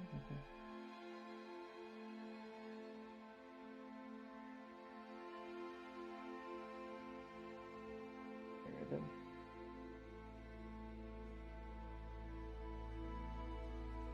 One second. I don't.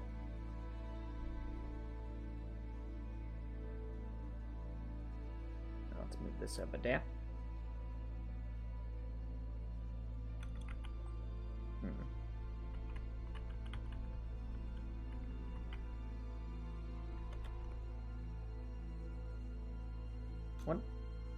I know one game I will be looking forward to when it comes out, though I'm not sure when it'll come out. It's definitely still has probably has a lot of development to go through.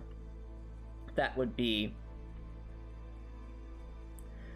I guess, the third entry in the Jedi Fallen Order series. I'd be very interested to see where that goes. I really, really, really liked Jedi Survivor. I would definitely be interested in challenge running the next entry in that series when that becomes available.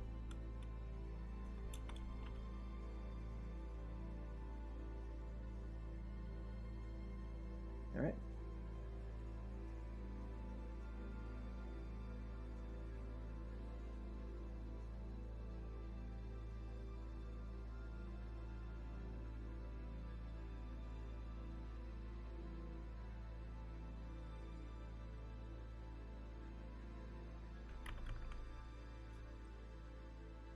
Well, if you're having a rough night, Copper Nicholson, and you need to take some time to yourself to, you know, maybe get a good night's sleep, or just take some time to relax, you know, that'd be perfectly understandable if you've been having a rough week. Barbarian subclass that grants magical abilities in the same vein as the Afternight. Ooh, that sounds interesting. Do tell, Copper Nicholson.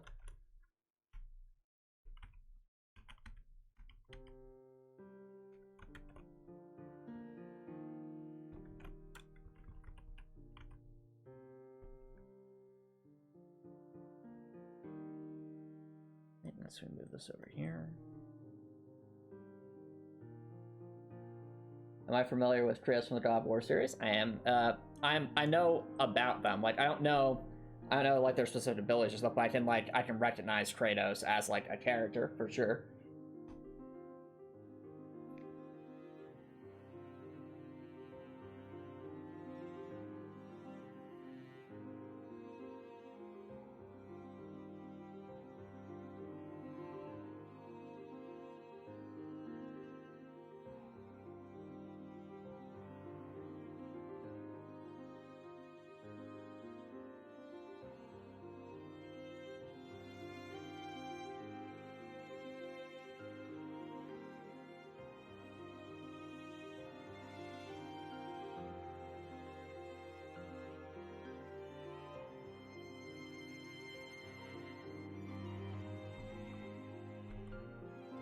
Alrighty. Copy that, paste that, move that over there.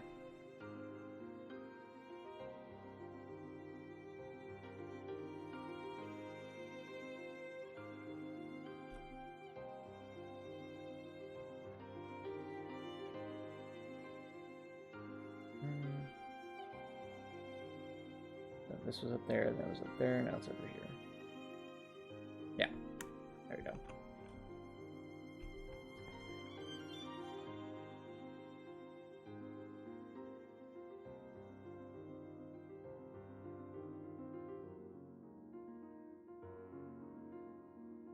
Ah, so you basically made a ranged barbarian build. Okay.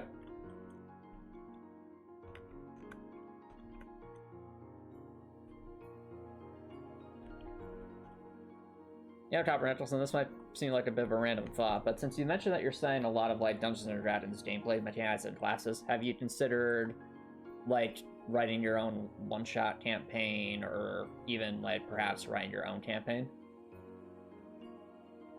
Because those can be fun experiences too. Like, even I've had experiences with others where it's like we've played a one-shot campaign, and that can be a nice, fun, casual way to play Dungeons and Dragons.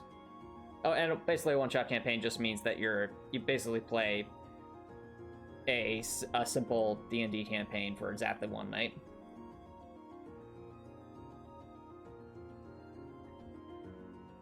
those can be a good way to experience as a dungeon master while still having fun with friends.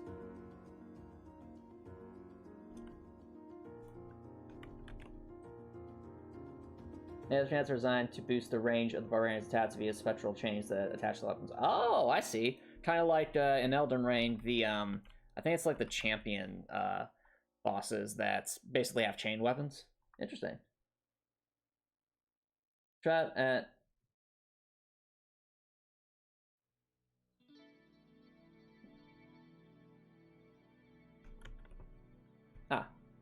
Well, I mean, to be fair, Copper Nicholson, I know when I started working on like one of my longer term campaigns, I just basically spent a number of months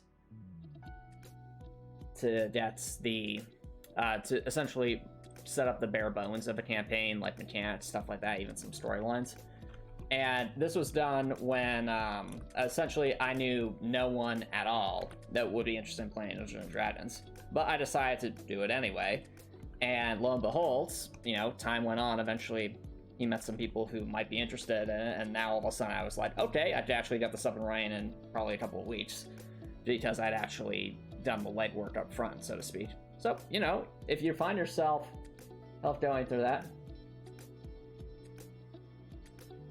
All right, Copper Nettleson, I'm going to ask you this once. Please stop posting stuff like that, dude. It violates the rules, and it's depressing. All right?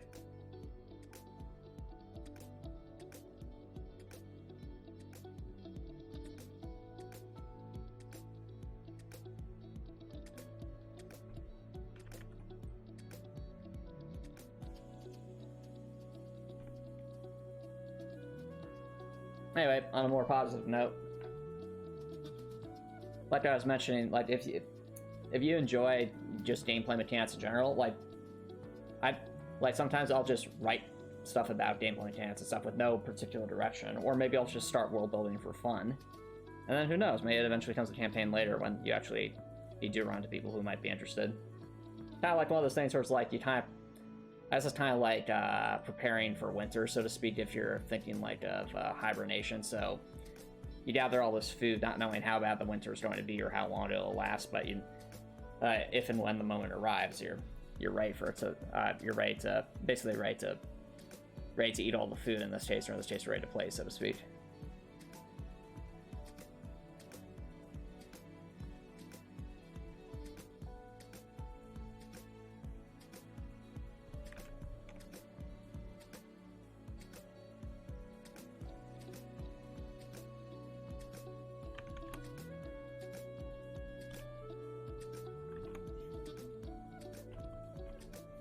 Alright.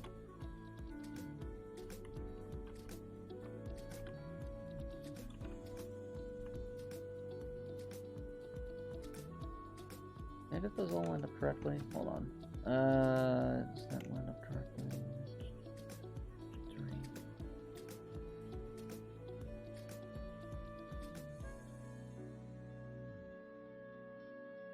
I might not have.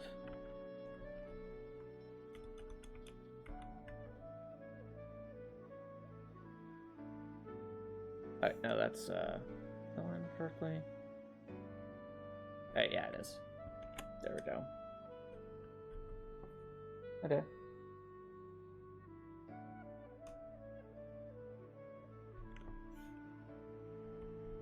Alright, Copper Nicholson, I've warned you once. This is your second warning. You need to follow the chat rules, dude. If I see you mentioning stuff like that, head again on tonight's stream, I'm going to have to do a temporary ban. All right?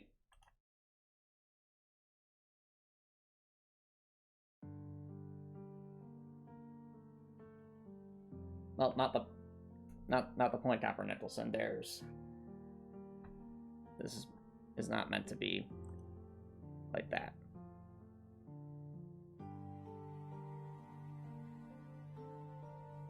So, why don't we change the subject for now?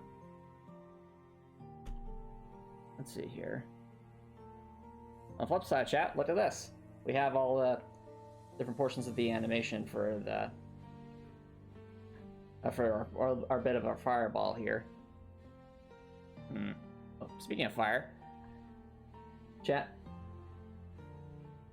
This might be a bit of an odd question, but chat, like, what's your favorite, I guess, like, RPG class or RPG action that involves fire? Is it like a fireball spell? Is it like a fiery weapon? Is it like the fiery infusions you can do in games like Elden Ring? Be interested to know your thoughts on that. In terms of me, I think the coolest, like, fire thing I've ever seen in an RPG would be the, I think it would be Blaze level 3 or Blaze level 4. I think it was Blaze level 3 in Shining Force 1, because basically what that would look like is you'd have like these massive, almost meteor-sized fireballs falling down from the sky in like a giant storm, which is a really cool effect. But then in the Shining Force remake, they made the ultimate version of the Blaze spell actually like this, basically a fire laser coming down from the heavens. It looks really, really cool. I'm just curious, because we're seeing fireball stuff here. I'm thinking, like, it's making me think about, like, all the different fire attacks and fire weapons and fire spells I've seen in various video games and media.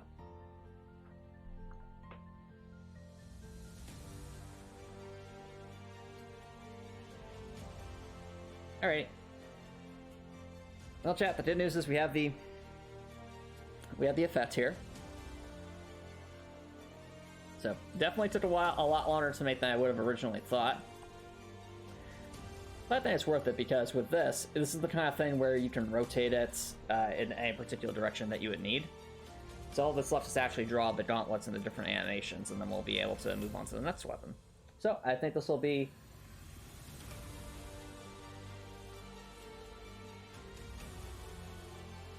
So I guess we'll be taking another little break here, chat, and then when we come back, we'll try to finish up the flare gauntlets and move on to another weapon. So, BRB, chat.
Alrighty, chat. Welcome back, everybody. Let's finish up the Flare Gauntlets. So, the good news about this chat is because the pullback animation is like such, we actually don't need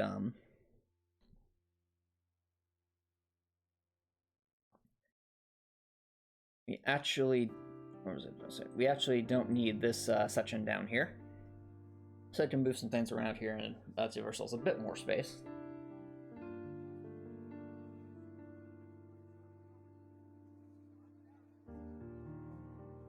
First things first, let's move the gauntlets themselves over down here. Move everything else up a bit, since we have the space for it.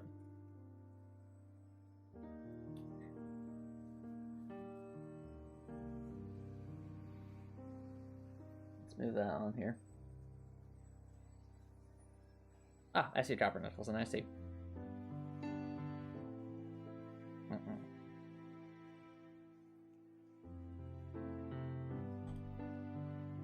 Alright.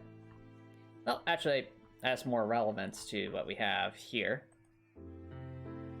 Now, granted, chat, I recognize that with these items you see here, you probably have no context as to how these things perform yet. But just kind of like looking at what we have here, which of these items do you think you'd be the most interested in using in Heartwell and like the full game eventually? What kind of lightning attacks are my fave? Ooh, that's actually a good question, because I would actually say probably the coolest lightning attack I've ever seen actually comes from a video game called Dragon Ball Xenoverse. And in Dragon Ball Xenoverse, I mean, Brad, it's based off of the Dragon Ball anime, but basically in Dragon Ball Xenoverse, there's this attack that I don't remember if it's Android 17 or Android 18 who uses it, but basically, kind of like a lightning bender and Avatar, they get into like a fighting stance, they kind of hold their hands off to the side, you see like these green sparks flying off the tip of their fingers, and then they just swing both of their hands across their body in a big arc, and it creates like this enormous slash of two giant green lightning arcs that go across the screen in a wave across a massive area. To me, that's like one of the coolest lightning attacks I've ever seen. And it was really, really good in that particular game as well. Like, it was very effective because it just covered such a massive horizontal area that it would be pretty difficult to avoid if you didn't see it coming. Beyond that, I'd just say lightning bending from Avatar, because that's just really, really cool. Especially, I think of like the Azula versus Katara fight. Right, that was always cool to see. What about you, Copper Nicholson?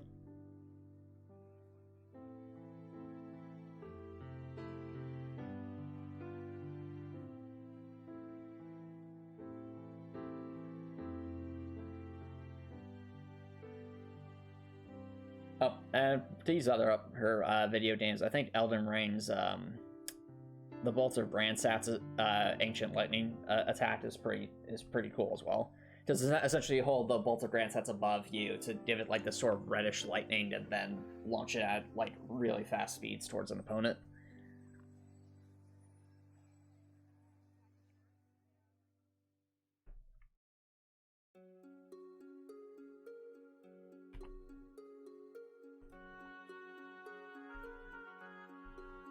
Anyway, moving this picture in there. There we go. Oh, whoops. This one there. Right.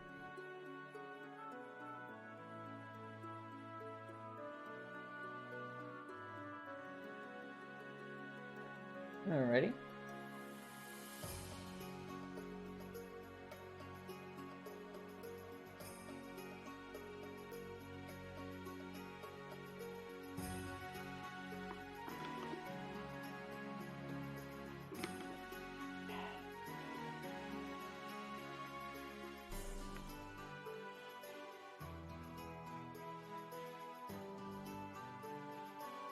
Now thinking about the Flare Gauntlets over here.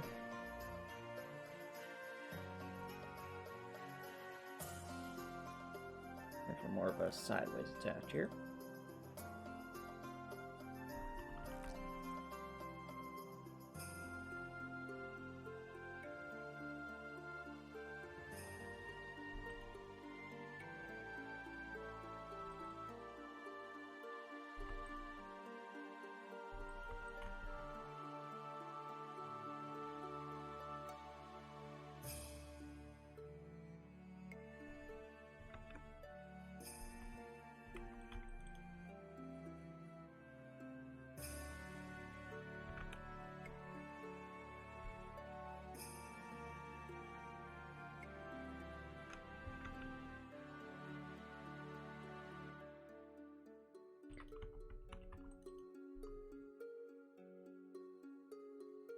Yeah, so that makes it look more like a gauntlet there.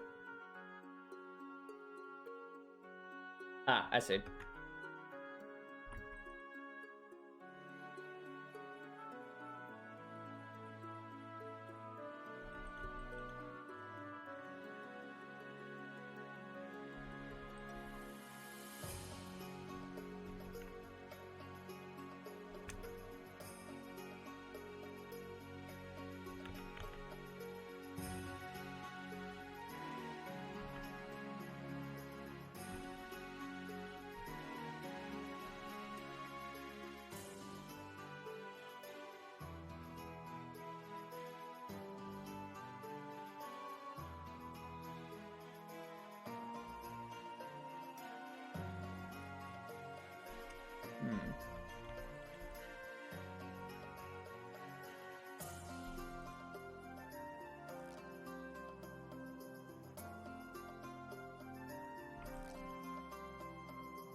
Over there. Yes, the plants look interesting. The plants. Well, there aren't really any plants here. But I'm guessing when you say the plants, I'm assume you mean the which would that be?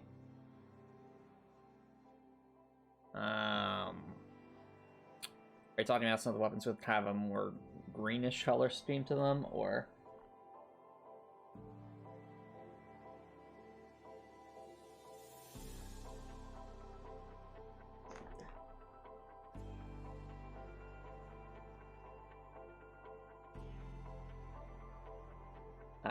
Well, if you want to see all the cute animations, Copper Nicholson, that might be better to watch in a higher resolution at that point.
Oh, that is actually that is a whip copper Nicholson. It's actually called an electro whip, hence why it's yellow.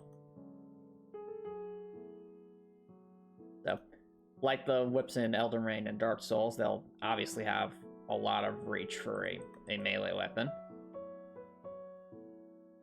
But, you know, that obviously comes with some different drawbacks. No, it's not that copper Nicholson.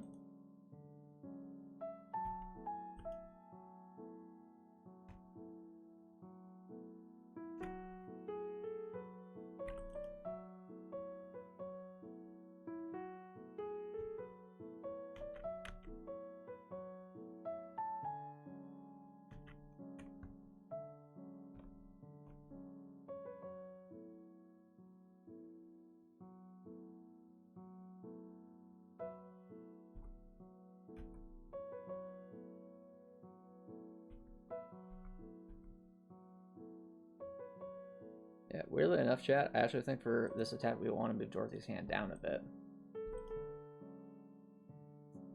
The way this works. Yeah, that actually looks a lot better in my opinion. So now it looks like there's some heavy gauntlet that Dorothy's pushing forward.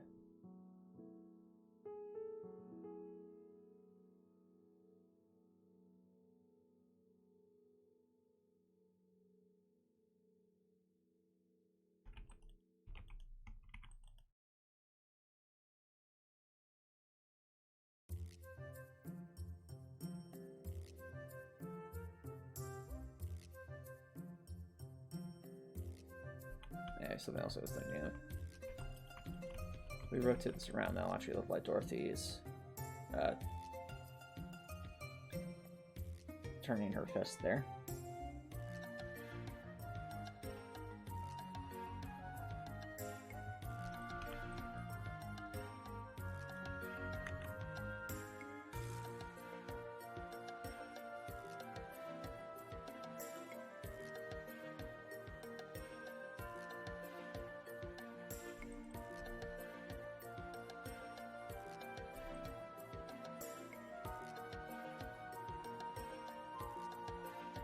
Yeah, that looks better.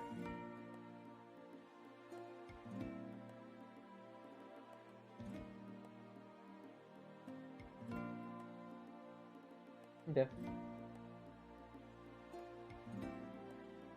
No, that's not what it is, Copper Nicholson. Though you are right about the you're throwing a liquid, yes, but the liquid is more of like a mist that's flammable.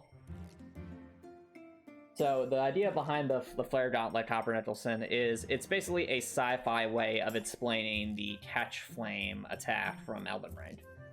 So if you search Catch Flame incantation for Elden Ring on YouTube, for example, Copper Nicholson, you'll see how basically the person holds their talisman forward and creates like this big fireball in front of them.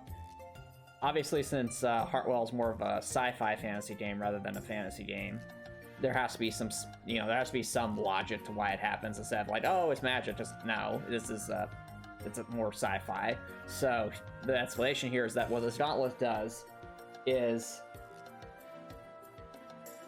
the gauntlet releases a flammable mist whenever someone punches forth, basically punches with it with enough force, and that's what this you know, stuff being put forward is. That's flammable mist. And then, as the flammable mist is being essentially sprayed in front of the user then pulls the gauntlet back, and the red part on the gauntlet is actually a basically an ignition source. So if it's moved with enough speed, it will create a spark against the flammable mist, which will ignite it. Hence, giving that catch flame effect. You're looking at a different animation, Copper Nicholson. That's the electro whip. Oh, and electricity is typically depicted in cartoons as being yellow.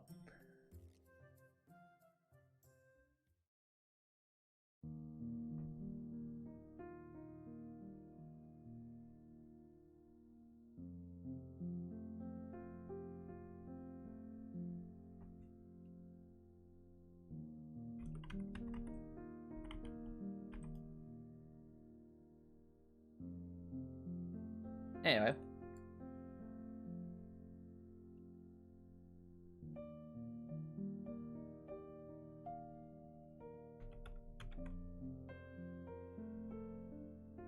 no, Copper Nicholson. It makes sense for the way I'm designing the game. Yellow generally means electric.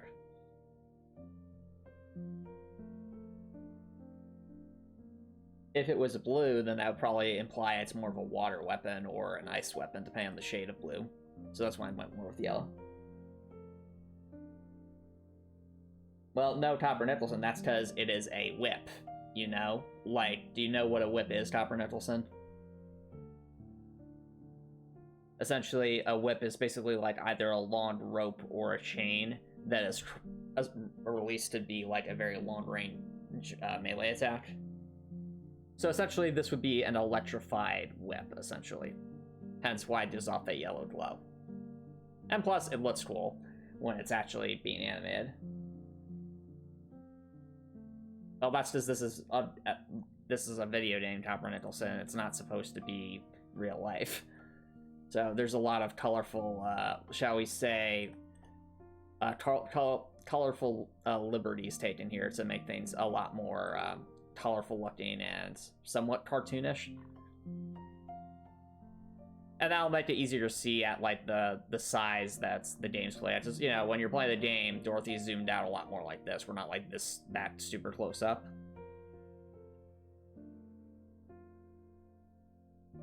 Anywho.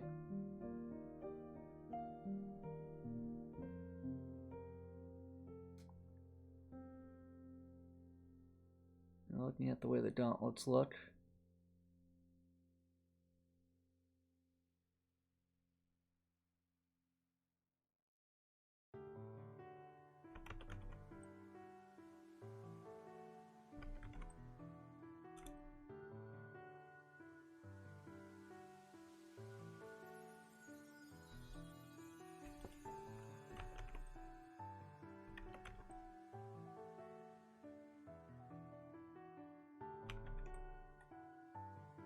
Yes, over here.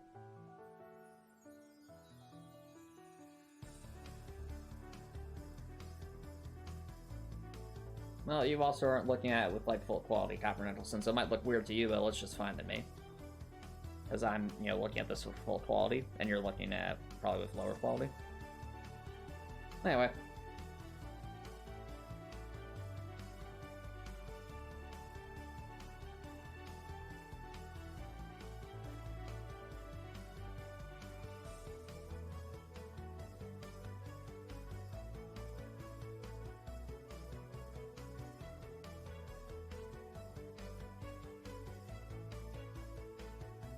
Let's see here. So we got all that, now just add the gauntlets in this animation here. And probably add the mist here, and then we'll move forward.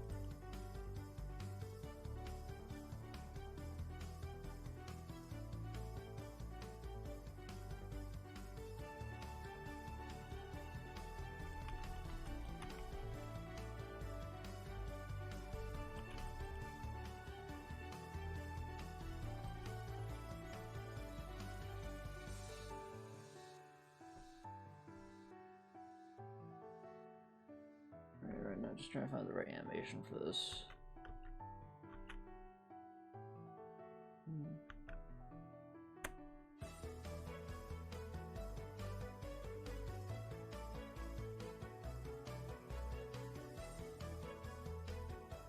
This makes sense. Move here.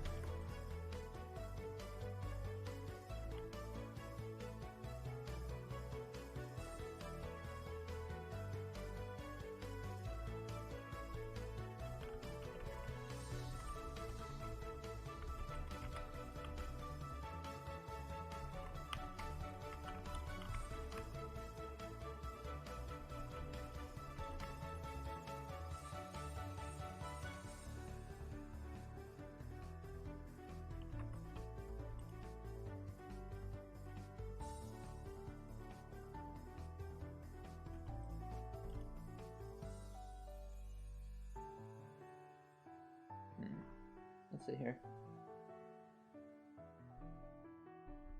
I feel like the resemblance starts and stops with the fact that Dorothy has orange hair and pale skin, and that's about it. Beyond that, I don't think Dorothy looks anything like Lois Griffith personally.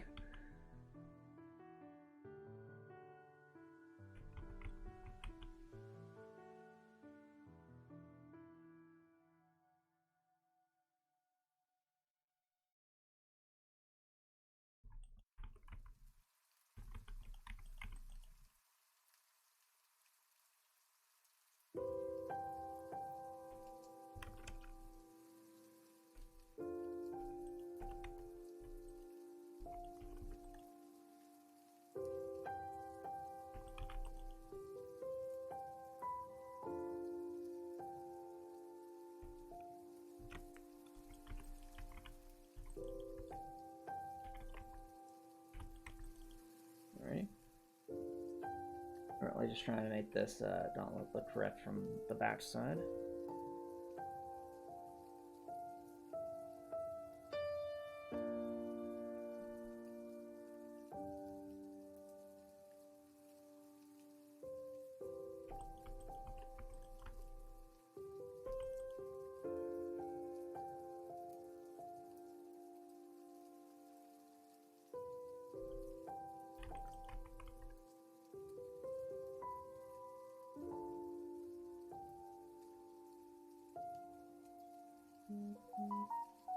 Let's put it there.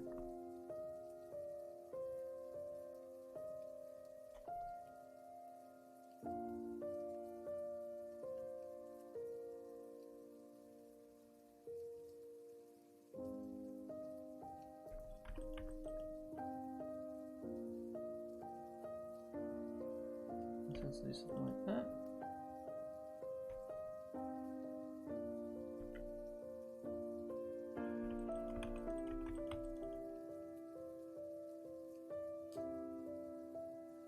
Oh, actually, it might.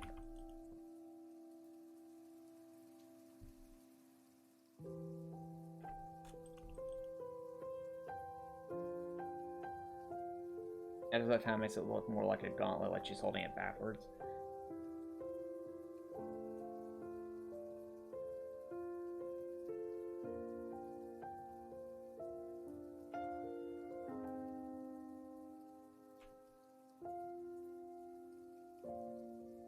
Or kind of almost like a claw, almost, so that works. Throw that forward. And we might be able to see it as it be in front of Dorothy's head.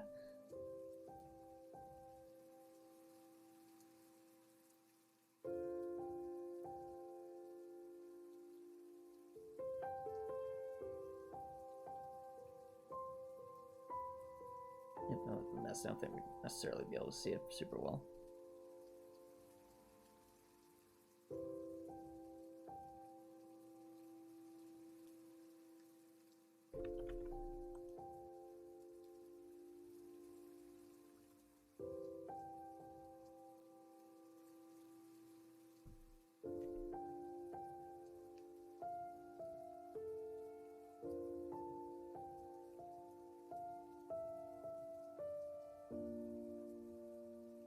This over here. Put everything down one. We need the default animation.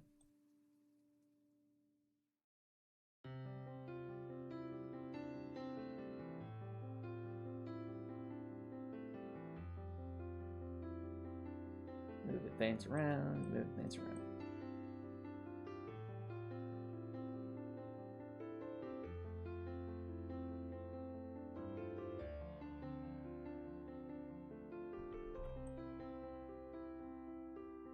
There we go.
am. Okay, there we go.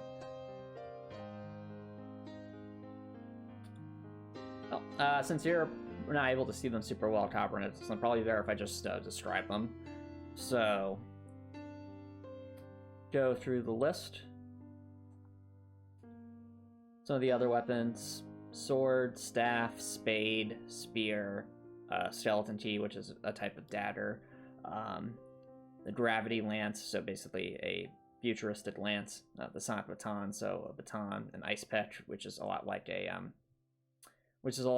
the kind of ice axes used for climbing. The electro whip, the tower shells, the kunai or kunai and ice. Flare gauntlets, which we're working on right now. The icicler, which is kind of like a frisbee that turns into a frosty saw blade.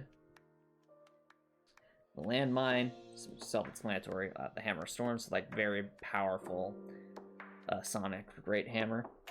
Thunder blast, so like very heavy shoulder-mounted pressurized air launcher. The frost ray, which is actually a drone that fires a frosty laser. Can you throw the spear? So you can't throw the spear, but there is a weapon called harpoons, which is effectively throwing spears. So the harpoons would be the throwing spear, if you will.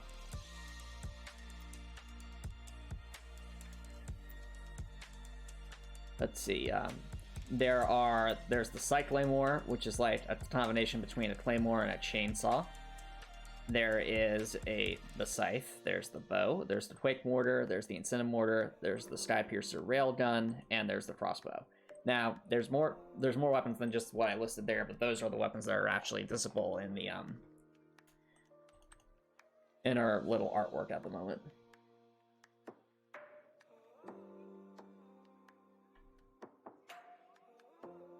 Oh, you mean like a boomerang?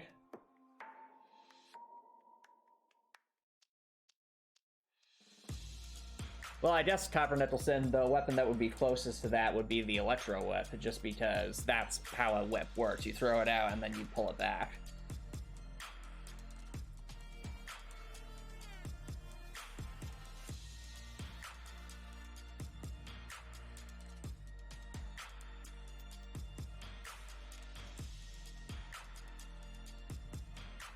All right.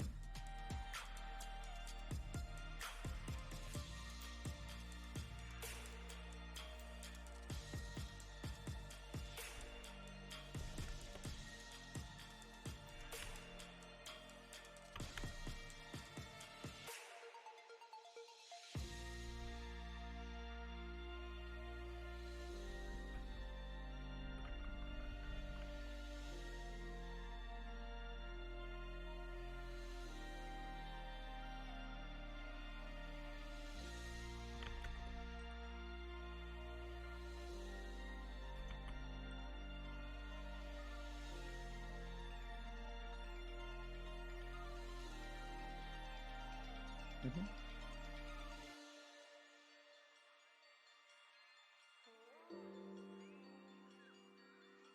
Well, at least at the moment, Copper Nicholson, there isn't really anything like that. But not like that would matter so much, because of the way this, the Souls-like RPG works. There's no, poise or anything like that, so a heavy weapon is not going to, statter an opponent or something like that. But it might do a lot more damage just per hit, just because it's a heavier weapon.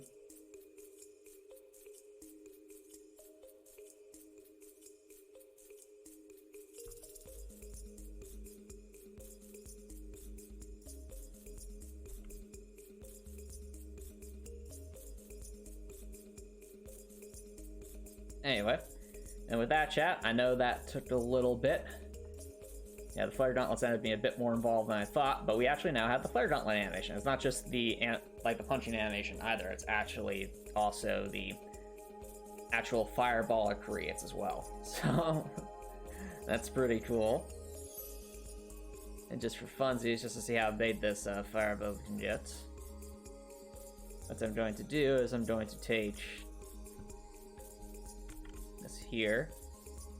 It's one of the largest parts of the animation.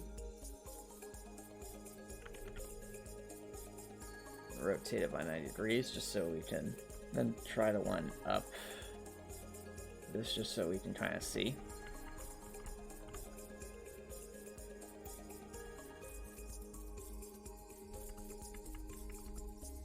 Oh yeah, that just gives you an idea, chat, just how massive that fireball would be. Or I guess it would look more so like this, just Dorothy would pull her hand back. Have you lined up with her, just below her chin. Something like that. So just massive fire, it's, well, big fireball.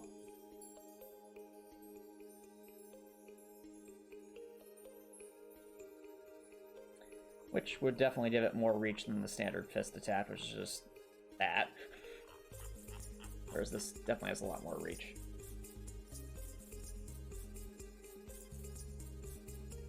Dreamcatchers? No, it's not a Dreamcatcher, Copper Nicholson. That's just part of the animation for a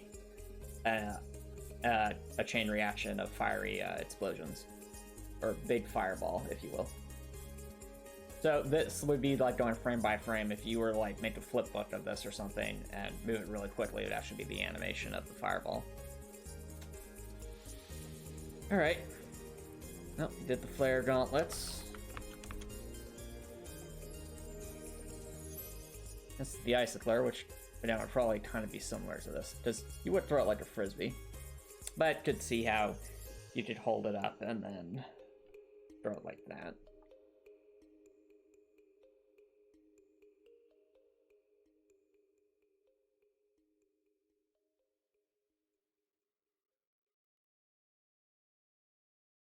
Yeah, I guess it would be somewhat similar to Yang Xiaolon's weapons, except that whereas Yang Xiaolon's gauntlets are shotguns, this is more so literal fireball.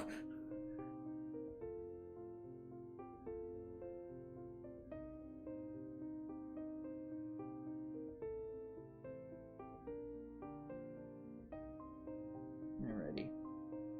Well, might as well move on to the next thing, chat. It's gonna be the Icicler. So, going back to working on some ranged weapons, let's move these arms a little bit.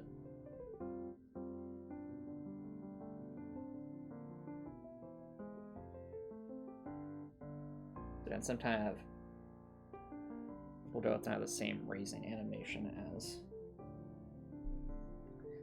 the other stuff.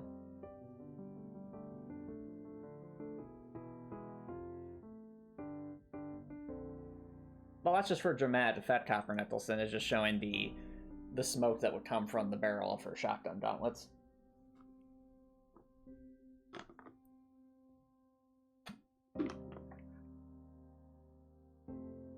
Just how, like, I think in Dragon Ball, or Dragon Ball Z, if, like, there's an attack that connects, you see, like, a little puff of energy or something like that to kind of indicate that there was that impact.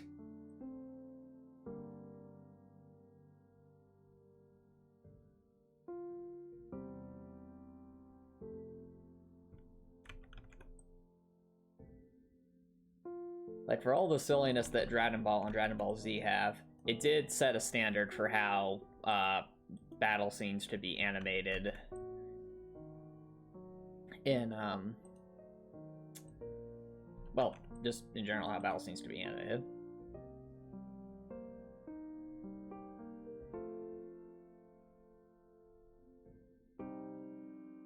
Actually, Copper Nicholson, that is a shotgun, because, fun fact, in real life, there are a massive variety of shotgun shells, including explosive pellets, as well as incendiary pellets. So, if Yang Xiaolon had the ammo that could do that, like the kind of shotgun shells that could do that, then yeah, it would do that. Maybe not as dramatically, but you could get a similar end result.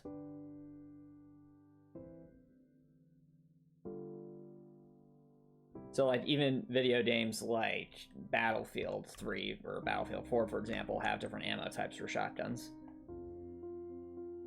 And even some of the Call of Duty games. And I think it was in Modern Warfare 2019, some of the shotguns actually had ammo types. It had incendiary types, so you'd shoot the shotgun and then the pellets would be, incendiary. and there would also be like the explosive shells, so it'd be like basically firing a mini grenade every time the shotgun fires.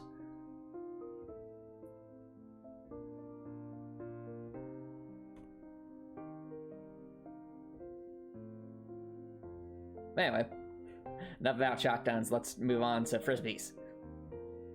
Or I guess in this case, saw blade.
Yeah.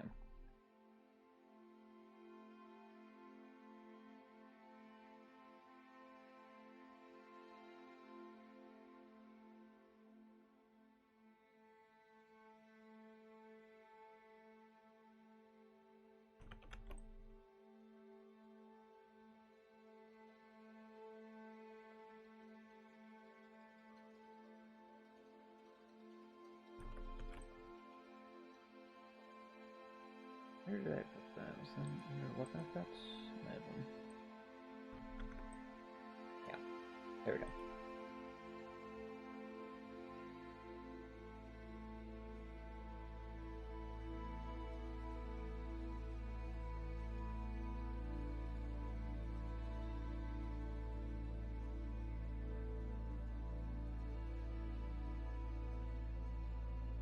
Yeah, let's move on.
Just making a little basically front view if I were to rotate this, as it would be like a desk of sorts.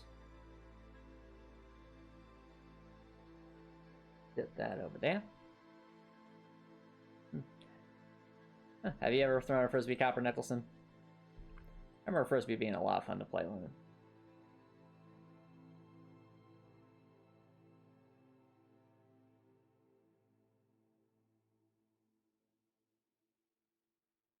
Yeah, honestly, with the way this is, it would actually look like this if Dorothy was holding it like that, because you wouldn't be able to necessarily see that portion.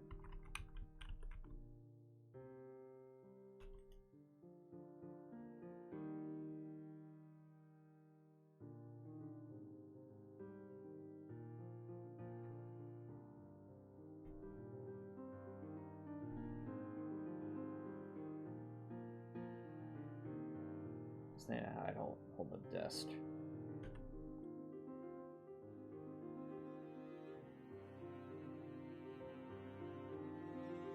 Okay.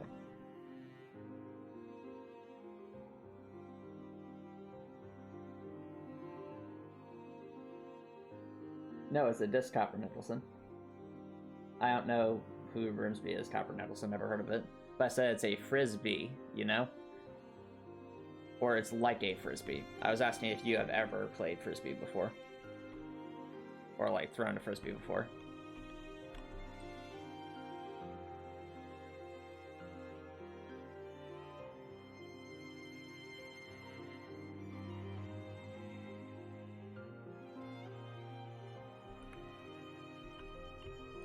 Yep.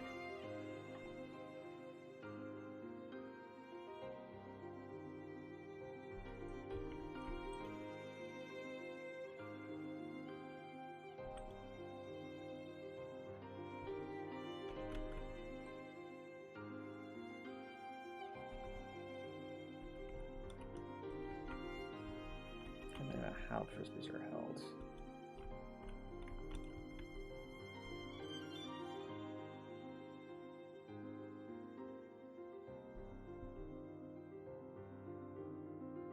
Kind of like that, honestly.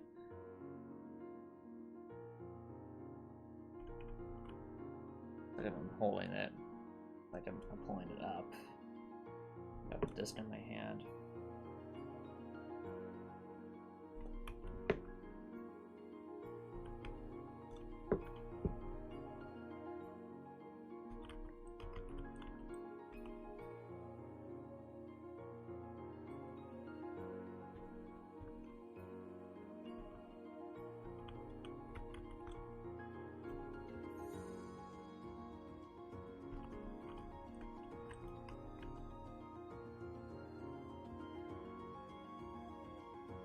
What did I move?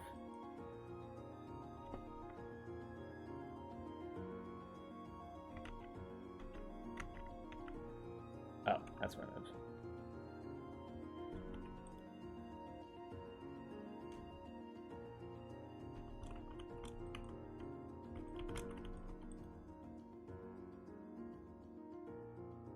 And obviously we need to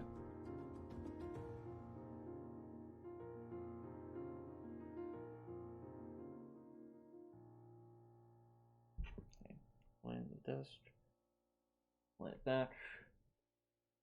I'm just moving my hand the background to think of how this would go. Oh, this is our jam chat.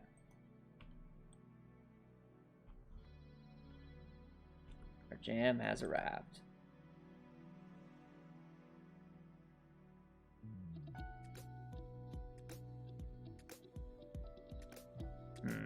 Is that how it would look? No, my hand would be turned more outward. Right. Okay.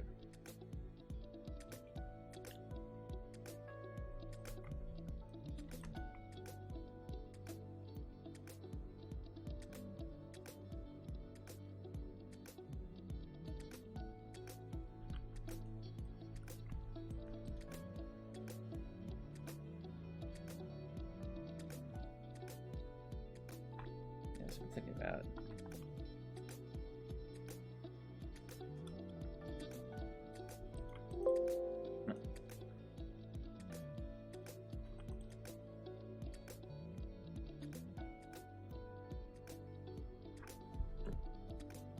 There we go, so I'd be holding it like that.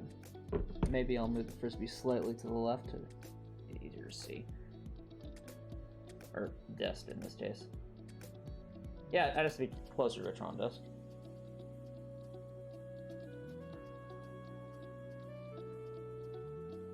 Well, I've said before, Copper Nettleson, but I'm really not generally that interested in crossovers just because I'm much more interested in whatever the original medium is. The one exception I can think of is video games where the crossovers are kind of part of the point, like Super Smash Brothers, for example. I think those can be fun. But beyond that, like in like media and stuff, it's just kind of whatever. It's cool, I guess, but not like as engaging to me as like just seeing each thing individually, personally. That's just my opinion, though. I understand there's definitely a community that likes crossovers, and to them, all power to you. And the same for me personally. I generally like the original works more. And I'm just speaking in general, not like about any particular series in general.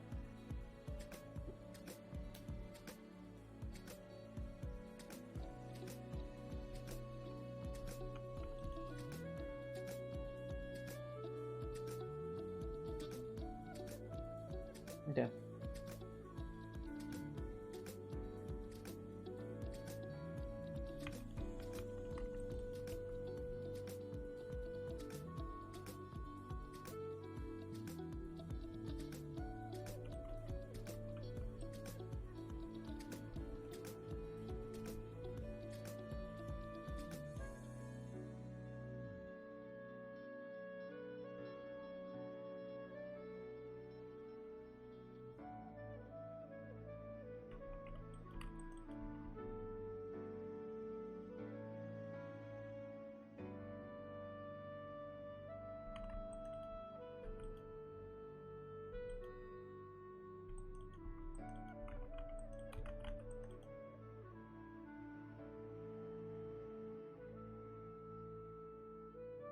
Alright, there we go. Now we got that one there. And then, of course, Dorothy throws it.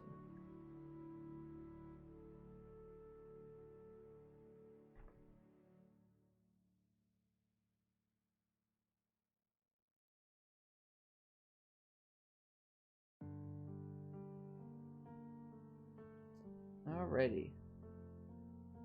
Let's move on. Ah. Hello, Lucas96. Nice for dropping by. How's it going? Welcome, welcome. Welcome to the dev stream. Right now we're working on some attack animations.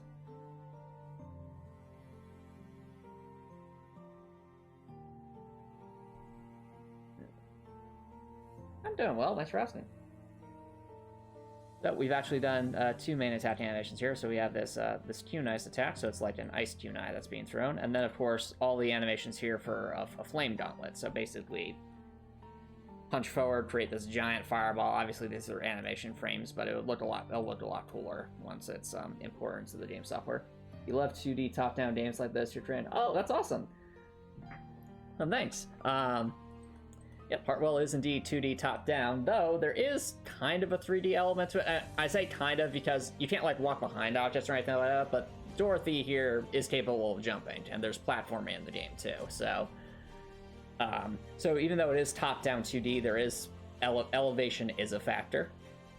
So that definitely kind of like if you've ever seen the game Crosscode, Lucas96, that game also has a 2D top-down appearance to it, but actually has elevation in the game as well. And yeah, this will be a Souls-like game. So even though it looks like a 2D top-down, it will play and feel a lot closer to a game like Dark Souls or Crosscode or something like that. Well, I mean, I guess Crosscode isn't really Souls-like, but it's definitely an action RPG.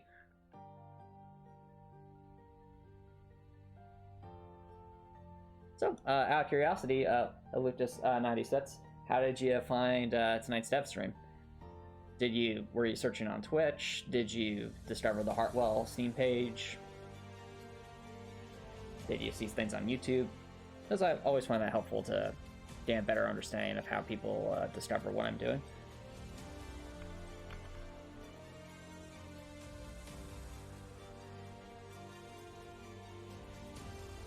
Let's see here. You was an RPG maker game career almost 10 years ago. Oh, cool! What kind of games did you make? There's actually another member in our community, Brektor, who's also made some RPG maker games in the past.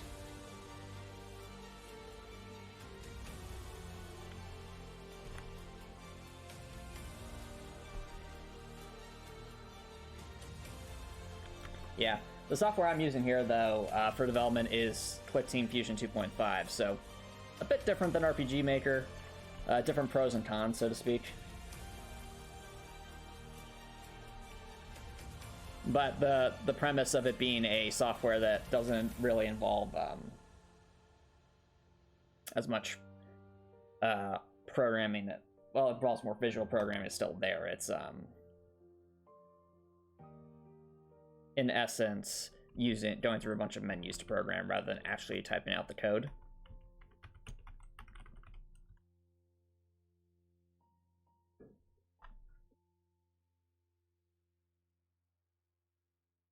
And I've been using that software since I was in middle school, so that would have been... I was in middle school like a long time ago. Now, of course, I graduated from college a couple of years ago. You didn't finish any game, but you was very focused on RPG, but someone still learning up and lost and everything. Aw, I'm sorry to hear that. Ouch. That stinks.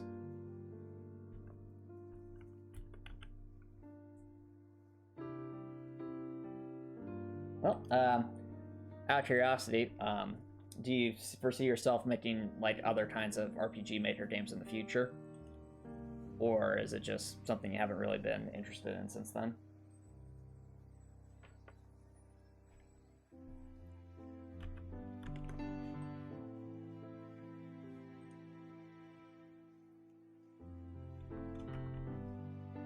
Alright, do that over there.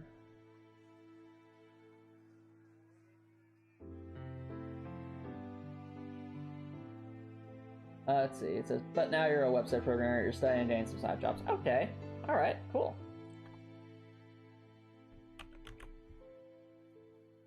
Yeah, that's my background on game development, is that when I was in... What was my background? Why does that look different?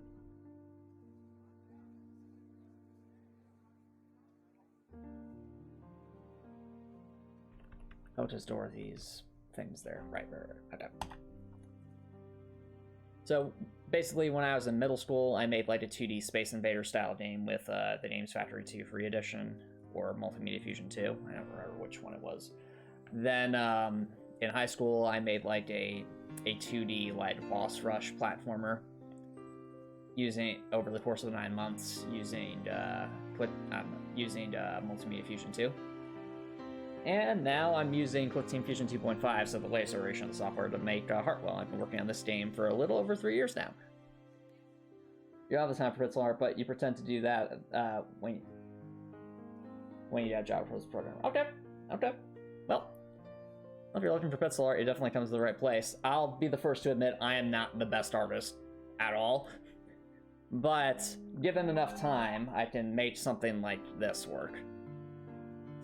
And everything I've done, you like very much 2D game development, mainly pixel art. Alright, fair enough. Well, definitely plenty of pixel art to be had here. I mean, these are some of the animations we've worked on in the past, in the most recent dev stream, so various weapon attack animations. I'll turn off the grid for a second. So you can see, like, various weapons, swords, staves, shovel, even. And it's interesting because, whereas if this were a 3D game, it would be possible to essentially just animate the bone structure of the NPC in different directions to animate different attacks. Here, you have to actually draw each frame, even if you do have base models for each of the weapons. So it takes a bit longer. Congratulations, your pixel art's very good. Thanks! I try my best, okay? I'm very much have you ever heard of a game called Shining Force, Lucas96? Because this art style very, very heavily inspired by Shining Force, because that game was one of my favorites in my childhood. So very cutesy, very good at conveying a lot with very few pixels.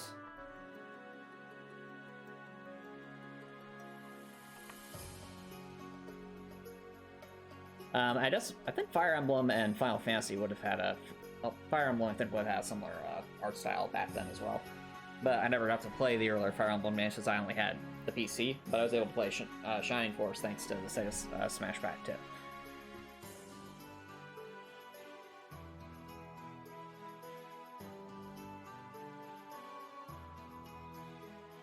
Right, now I think this over here. So the way it works in this game is Dorothy can equip a melee weapon and a ranged weapon. And where the mouse is relative to Dorothy determines whether she does a melee attack or a ranged attack, provided, of course, the player has enough stamina and or ammo to do the particular attack. And because it's an action RPG, you can defeat enemies from at speed, use that speed to level up and improve the weapons or improve Dorothy's stats. As a result of that, we have, that means that there's going to be a wide variety of weapons in this game, and each of them need animations.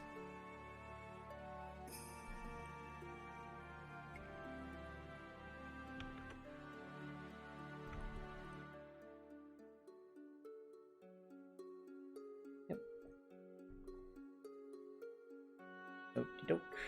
Move that over there.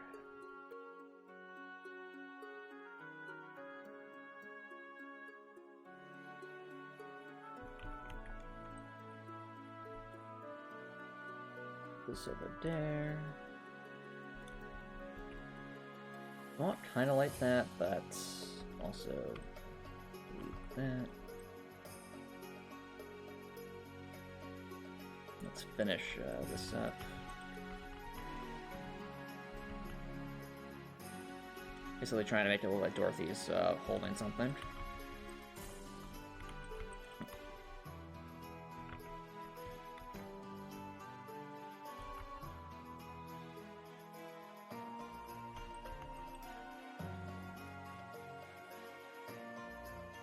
There we go. Alrighty. But yeah, so these dev streams for Heartwell I do once every other Thursday. And I've been working on consistently on this game for 3 years. I'm very excited for it. And there's actually a demo that'll be available for this sometime in the evening of December 8th on Steam.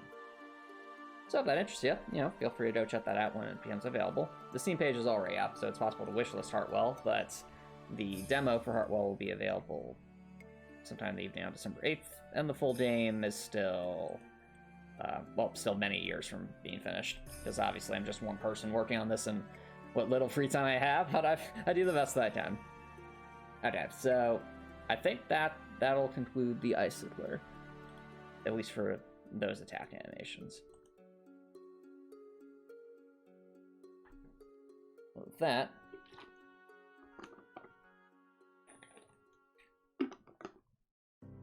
I actually think this will be a good spot to begin wrapping up the stream. So, if you're watching on Twitch, feel free to stick around for a raid. But if you're watching on YouTube and you like what you saw, please consider subscribing on YouTube. It's free to subscribe on YouTube. You can always change your mind later, and it's a great way to show support. If you're watching on YouTube, I hope you have an amazing night.